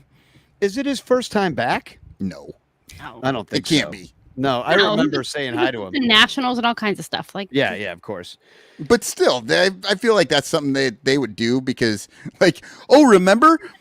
This guy was on the team that you all liked. Look, we don't win the World Series without him. He should get a standing ovation every time he shows up. Right, but they're just trying to, like, make you forget, but then it also makes you remember that they dumped him for nothing. Literally nothing. Not one goddamn thing. That's all anybody's going to be talking about in the stands as he hits bomb after bomb. And the fireworks will be provided by Kyle Schwarber. Yeah. Unfortunately for us. So real quick, happy birthday, John Vasky. It's Friday. That's tomorrow. Happy birthday, dude. Johnny Crotto's mom, I think she turned like 87 or 88, I think, on Tuesday. Congratulations. So to her. She's in the Ranter calendar. I'm seeing it right here. You know what else it was the anniversary of is when Bob Costas, who we saw on Sunday at the Sandberg thing, it's the anniversary on Wednesday of when he said that Pedro Strop needs to ask for forgiveness from his dead relatives. Yeah. For his horrible performance in the game against. It was so good. Yeah. Oh my God. One of the worst calls. And we listen to Shit Bambi every single day. Bob Costas, one of the worst calls I've ever heard was the Pedro Strop dead relatives. I don't know where that came from. I hashtag dead relatives. That is some deep racism. It's just awful. Yeah. Oh man, I stopped making the joke because I would rip on it all the time. I would not stop. And then people said that me ripping on it was also racist. And I was like, all right, I'm out then. You know, you got to know when the joke is over. Yeah. And sometimes I don't. And obviously as we roll into hour 3 here at the Sun Ranto show, I still don't know when to stop telling the joke. But we do have Wrigleyville Bum is going to be on Marquee Network. Joe. Oh, nice. He went for some like fan of the game kind of thing. And they called him up and he talked all about being a ranter and stuff. So we might get a little Marquee love. And I'm like, don't say too much about us. They're like, going to shut us down. They won't pick us. They won't pick him. I'm like, they won't pick you as fan of the game. I'm like, just tell little bit of snippets here. I like these guys. We go caroling. Don't tell it too much what the carols are about and stuff. Right. People don't need to know that part. Yeah. And last thing, I just want to thanks to everybody. I saw a lot of people at the Club 400 thing. I saw a lot of people at Wrigley. Thanks to everybody that asked about my mom. It really feels great that I have all this support from everybody and everybody saying, oh, let me know if I could do something. And, someday I'm going to take you up on that.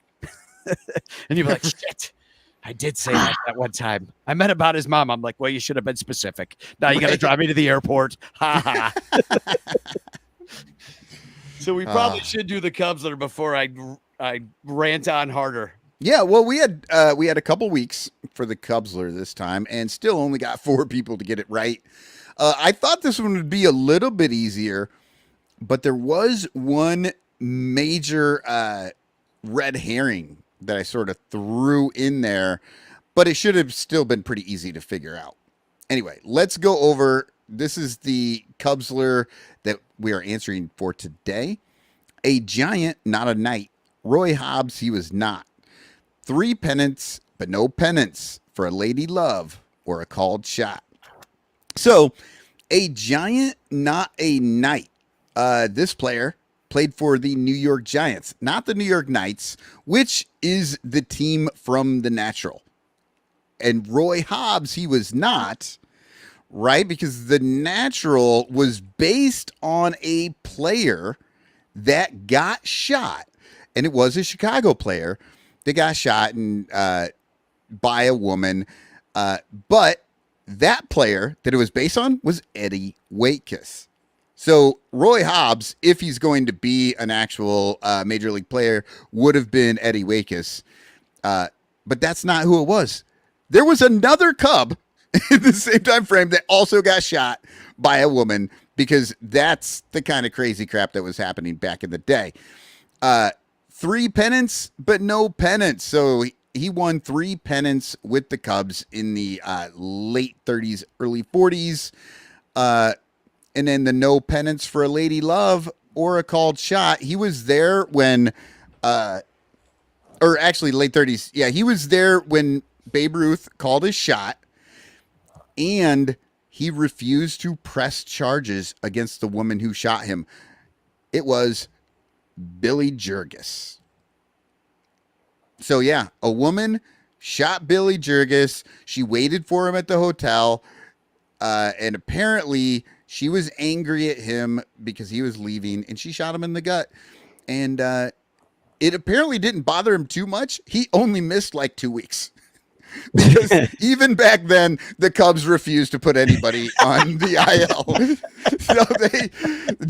So Billy Jurgis gets shot. He still comes back. He plays for him. He has a good year. But he was there in the 32 series when Babe Ruth called shot. Yeah, called the shot. Yeah, did Babe Ruth call the shooting of Eddie Waitkus or Billy Jurgis? I mean, yeah, it's so funny. He's gonna shoot you. And, and while I was doing research on that one, it was interesting. God, the guy that used to own the White Sox. Bill Veeck. Bill Veeck, apparently, this is apocryphal, said that Billy Jurgis got shot by this woman because he was actually covering for some other player who was married. Bill Jurgis was single, and this woman was having an affair with a married player on the team, and he got in between this argument, gets shot, and never told anybody, and that's why he didn't press charges, because they didn't want this to come out.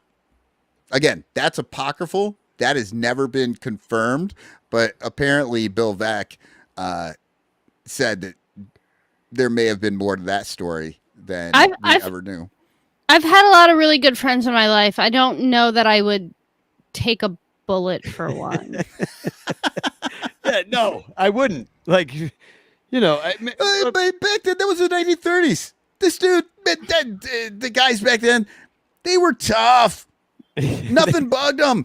They didn't have antibiotics. Yeah. He got shot in the gut and was on the field in like 2 weeks. Like, he didn't care. He's like, taking a bullet at that time, that was no big deal. Just getting septicemic shock in my intestines so that my friend doesn't have his affair public. Wild. Now, Eddie Waitkus was shot too. I think he spread that rumor to hide the fact that he actually deserved the bullet. Right. I mean, we all deserve a bullet for something we did. Eddie Waitkus was shot at the Edgewater Beach Hotel, which that is just north of me. You could go and see the kind of the buildings that are there now. Because Edgewater Beach Hotel was torn down, and up in its stead is my mom's building where she currently lives. And it was a much larger piece of land and complex. So there's other buildings as well that were the site of the Edgewater Beach Hotel, but they have all these photographs of the Edgewater Beach Hotel and the performances that were there. And it looks kind of like The Shining, the big ballroom and stuff, that 1920s, 30s. It was very much that supper club vibe. All these famous people performed. That was a very fancy vacation place to go, and rich people would come up to the Edgewater Beach. And despite Eddie Waitkus not actually dying, his ghost still haunts it. It's still there. But that's the other with thing. My mother. Eddie Waitkus also shot and kept playing. Like, these guys back then, both on the Cubs, and people talk about how dangerous Chicago is now. Back then, professional ball players were just getting shot left and right within a couple years of each other. Hate to bring it up, but the 1980s and Wayne Messmer. Oh, yeah. He got shot. I mean, so not to end the show on a downer. Let's pick a winner for the four people that got it right. Which one is it? Hold on. This is actually the Patreon prize of the month. So let's just pick that first. All right. This is going out to the Patreon prize, and then we're going to pick the winner of the Cubsler. So Patreon prize winner of the Matt Kammerer, and it's Coach Kev. I don't know who that is. I have to figure that out. Coach Kev, congratulations. You won a In the Clutch t-shirt, and you also won a Matt Kammerer Ron Santo map print. See, that was a lot easier than it was early in the show, wasn't it? Yes. Me saying that. So now I'm going to replace the 4. I forgot that it won't do 2 things that I wanted to do. These free wheel of names things, they just don't work like they used to. What I should do is fire up the freaking bitch clock. Oh, Wheel. okay. Dominic Galoro actually so Dominic Galoro says he's reading a book about the Billy Jurgis shooting, and it's called The Chicago Cubs Shot for Love. I read both of those, and that's such a bad title for a book. I thought he was joking. I thought that was just a bullshit title. Yeah, it's pretty bad. So, all right, so I'm going to spin the wheel. This is for the winner of the Cubsler: Mike Waller, Dominic Galoro, John Racanelli, and Jeff Bjorn. Just saw Jeff. John Racanelli has won. I believe this is the first time John has won on this. He's had a lot of correct answers, but first time he's won. And he deserves to win because he's the guy that put all those awesome baseball cards in the Ranter Fest goodie bags. Yes. One of them being this one. That's so great. I'm jealous. And I love my Morel Destroyer. Yeah, it's so good. Okay. I saw him at Club 400 just the other night. So we have a new Cubsler. Let's throw it up here real quick.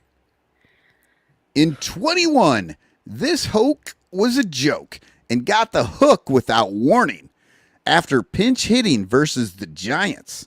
2 games shy of a nice career. So yeah, in 21, this hoke was a joke and got the hook without warning after pinch hitting versus the Giants. 2 games shy of a nice career. I don't know. I never know what's going to be easy and what's not. This one seems to me to be once people see it, they'll be like, yeah, that was easy. But it might be hard to get to. So send in your correct and incorrect answers to sunranto@gmail.com and make sure you put Cubsler in the subject. Yes, please. It makes it so much easier to find them in all the other emails, especially after 2 weeks. Yeah. So, all right, now let's do some TFCs and hashtag chance out of here. All right, let's do it. And then we'll go over to the Discord. I have one TFC. I got, I have only kind of a TFC. This was something that I'd sit here and I scroll stuff while we do the show because I can't pay attention to more than, to only one thing at a time. My brain won't do it. But I found this. The Cubs have announced that they are going to have their first all-female broadcast in Cubs history against the Angels on July 7th. So that's coming up here pretty soon. And that's going to be with Beth Mowins, who we all know is amazing. And I wish she was on the call like literally every day. I love her. I was actually listening. A full-time broadcaster for us. We should never let her go. Yeah, I was listening to her tonight. She was calling the Chicago Sky WNBA game before the show. Give her all the money. Always put her in front of a microphone. Adore her immensely.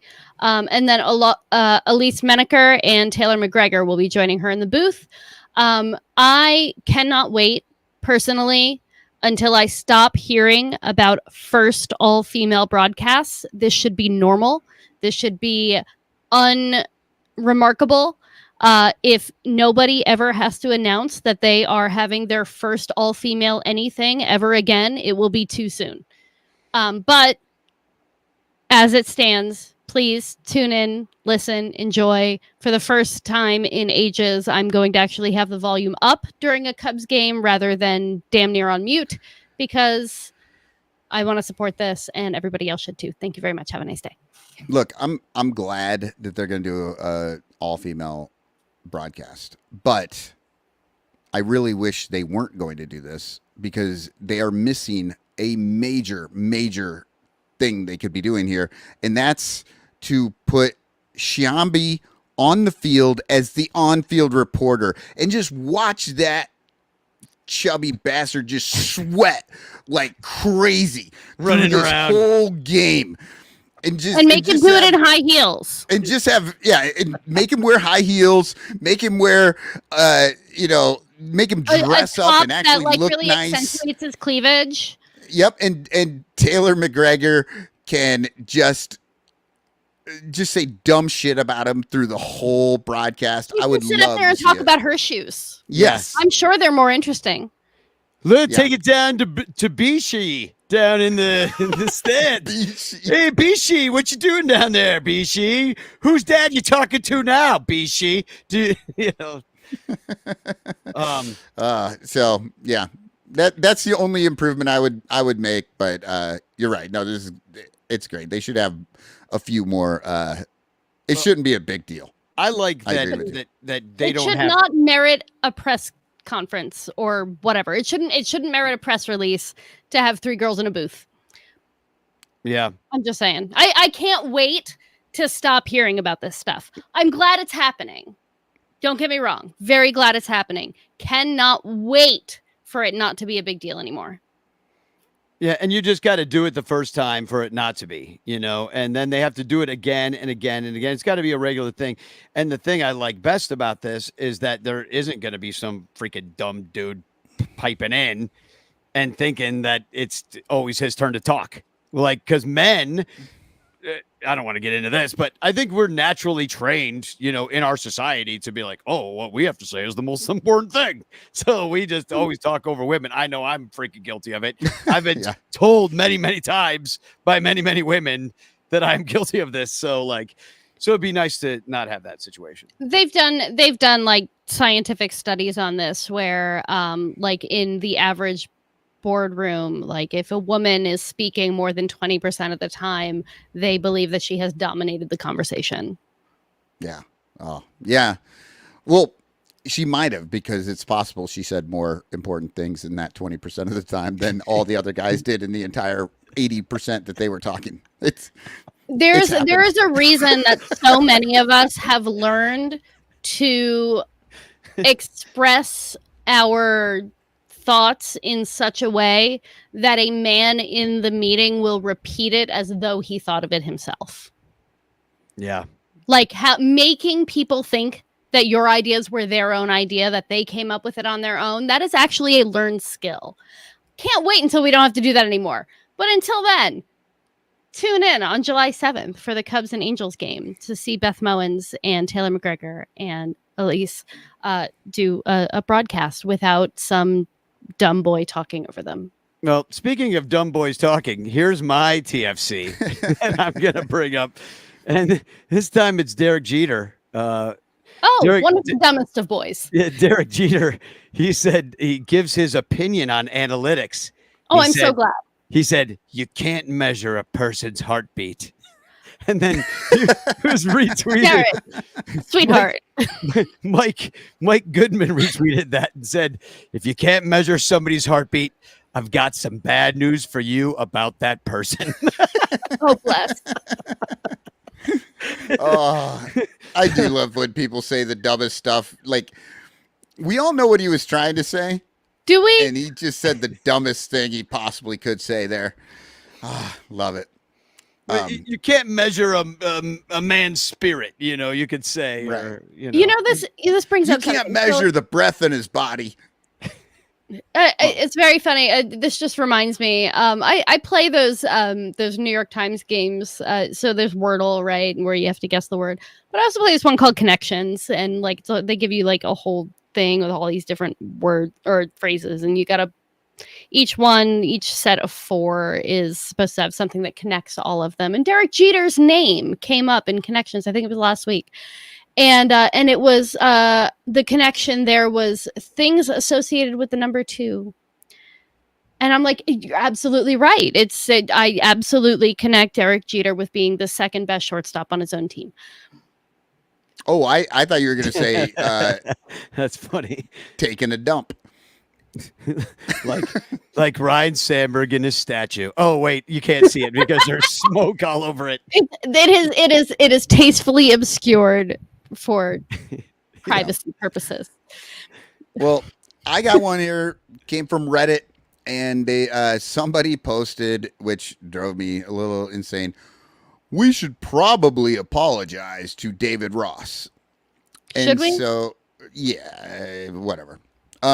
So, of course, then everybody's chiming in. But I really loved this dude. And maybe this could be put on an obvious shirt. Oh, God damn it. It moved right. Yeah, It moved right when I went to it. I would like to see Vinny Natoli. Hey, stay away. The new obvious Vinny shirt. Okay. Natoli. I'm here to pick Vinny the six. Natoli, if you are listening, I hold nothing against you. I have no idea who you are. I'm sure you're a lovely person. But Oh, God damn, so that funny. was funny. I'm here to Okay. pitch the bottom of the sixth. What's going on? I hear you got a little problem with relief over here.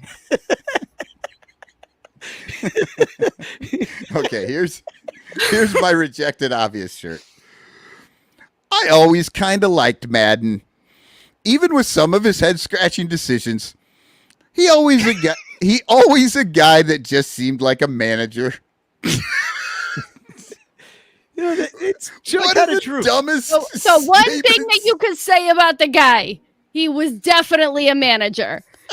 Guy seemed like a guy. And I always kind of liked him. Oh, you always kind of liked the greatest manager who managed in the greatest stretch of Cubs baseball history? Good take. That was a hot one. People are going to come after you for that one. I mean, I do still blame him for pulling Hendricks in game 7. I definitely blame him for breaking Pedro Strop.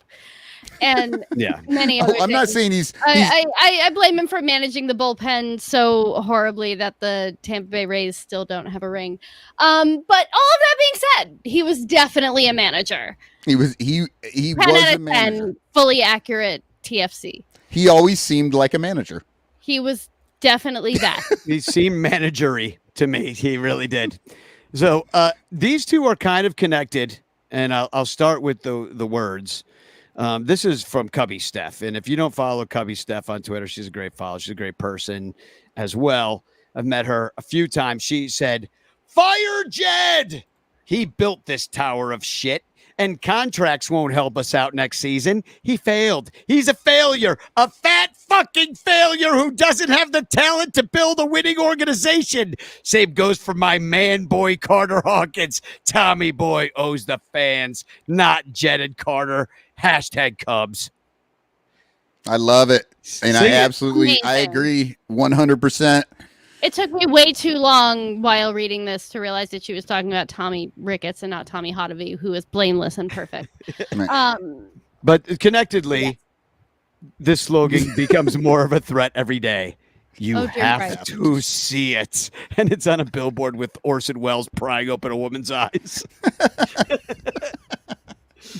Incredible. I was going back and forth the other day where we were saying something about I can't see this, or you have to see. Well, I'm fucking it up. Never mind. Carry on. Perfect. Nailed it. Mina Kimes says the debate doesn't look so bad now, huh? Because we're looking at ESPN, which includes Mina Kimes, debating whether are Cowboys, Lakers, or Yankees under more pressure to win a title.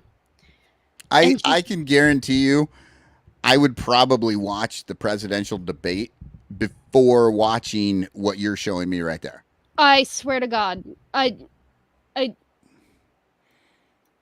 don't know why this channel exists. I honestly, my biggest tinfoil hat, if the flexing cube in this position is me, I really do feel like ESPN at this point exists to deter people from becoming sports fans. Yeah, it seems like it. It's bad. It used to be one of the greatest things ever, and it is unwatchable now. Oh, I found the joke I was trying to tell before. There we go. You can't unsee it. There you Ah. It would have been better before. go. It really would have. Didn't the Cubs do some sort of? Maybe it was That's Cub or Yo, I remember hashtag that's Cub. That's Cub. And then Right, they'd but there fuck was- up and we'd be like, that's Cub. Oh, they blew Right, the but there was lead. another That's one Cub. that was Cub. like, I want to say it had an "un" in it. I don't know, some sort of thing. Maybe you could do a mashup of those two. Yeah, we should. That's an off-season episode where we go through all the terrible Cub slogans of all time. That's kind of a fun episode. Somebody jot that down in the notes. All right. Are there any more? Because I can be done. You've heard enough of me tonight. Yeah. Hey, away. Vinny Natoli says you're done. 100%. You've talked at least 20% of the time, and you're right. We've heard enough. Dominating the conversation, as I am wont to do. So, what does this This say? is what we're missing, y'all. Both the oldest and whitest moment of the debate.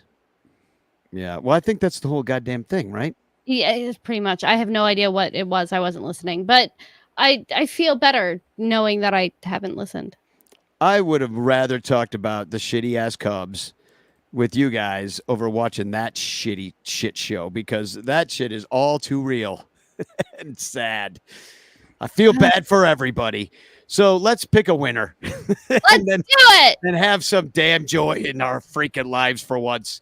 Look at all these wonderful names of wonderful people trying to win a Frank Chance Message postcard. of doom And love. and love. The winner is Captain Cubbo Hey! Roberto Ramos and Love his you, Cubbo. hilarious Leon Durham stories. And Danny's just happy because he doesn't have to send that one. He could just hand it right I to just get him. handed off that. I just saved 52 cents. Amazing. So congratulations, Cubbo. I would like to thank the Bleacher Bunch Productions, which is us, on the Fans First Sports Network, which is them, and our 109 Patreon supporters, which is you, and Blake Beard, and Rogue Wave Creative, and Mike Waller, and the Cubs PS Plus podcast, and Matt Cameron, his awesome artwork, and in the Clutch shirts, and Billy DeVore, and great work he did with the new Imanaga coffee shirt that he collabed with IFG on. And you can find us everywhere you find people, except for Threads. Fuck that site. I'm not doing it. I'm done.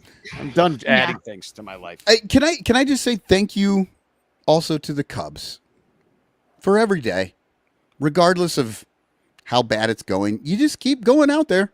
You just keep showing. You just keep putting it on TV so we can keep watching it, and then come on here and complain about it because you keep doing it wrong. So thank you. Yeah. For all the content. Yeah. The same as kind of what we're doing. We just keep going out there, keep making a show, keep doing it wrong.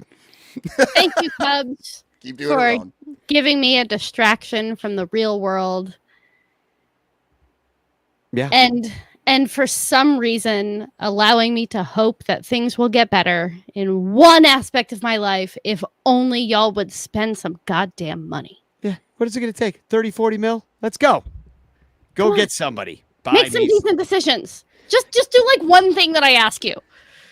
I think the main You're thing they fine. need to do is get a new president of baseball operations. That would be great. That would be a fantastic start. Well, I volunteer for the position. hey, I second that motion. Dude. So I'm going to play a song. Which one should I play? I'm going to play Ballad of Poncho Boy just for fun. Why not? I've been thinking. All Hey, right. look. Dominic Alora says he's going to the Louisville Slugger Museum tomorrow morning. I'm wearing a Louisville Slugger shirt right now. You know, Big I went to the Louisville Louisville Slugger Slugger Museum many years ago. They have a batting cage in there, and they allow you to use their wooden bats. And I got to take rips with an Ernie Banks signature, the actual bat that they would make for him.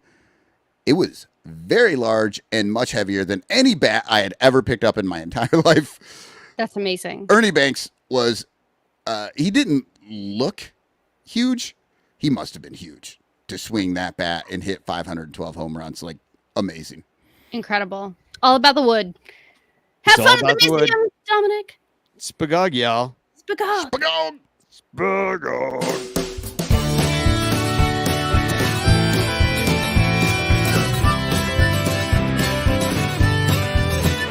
A bobblehead Saturday in the rainy month of May.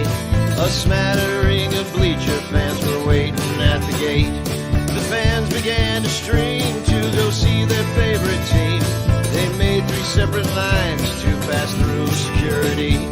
There was one man who had a plan and knew just where to section 504 and down to the first row. He had come prepared for rain with a plastic poncho. He'd get revenge with his girlfriend without getting soaked. And he'd sit there in the rain for 7 hours straight. He'd sit right through the weather that had made the game delayed. With his plastic poncho on, he'd sit all afternoon long. That's why I'm writing Poncho Boy this song.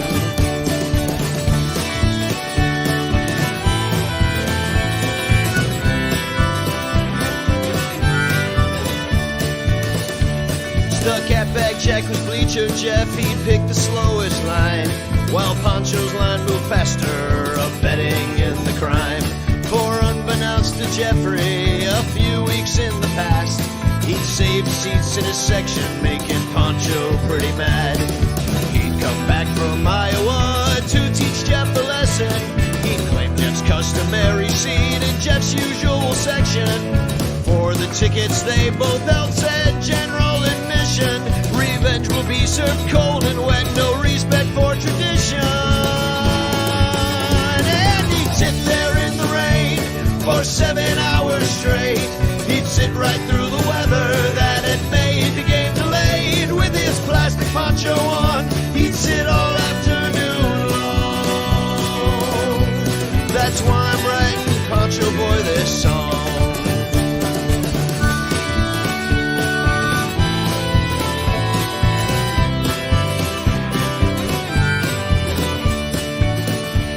When Jeff got to his section, he said, "What have we here?" A rookie season ticket holder who maybe comes to 20 games a year. I'll buy you a couple beers if you give up that seat. If not, I'm gonna shame you in a notorious tweet. But Poncho Boy, he wouldn't budge, he wouldn't move a muscle. The seat that once held Bleacher Jeff now held a soaking couple. The driving rain poured off his poncho, pooling into puddles, while Bleacher Jeff stayed warm and dry down in the bleacher tunnel. And he sat there in the rain for 7 hours straight. He sat right through the weather that had made the game delayed. With his plastic poncho on, he sat all afternoon long. That's why I just wrote Poncho Boy this song.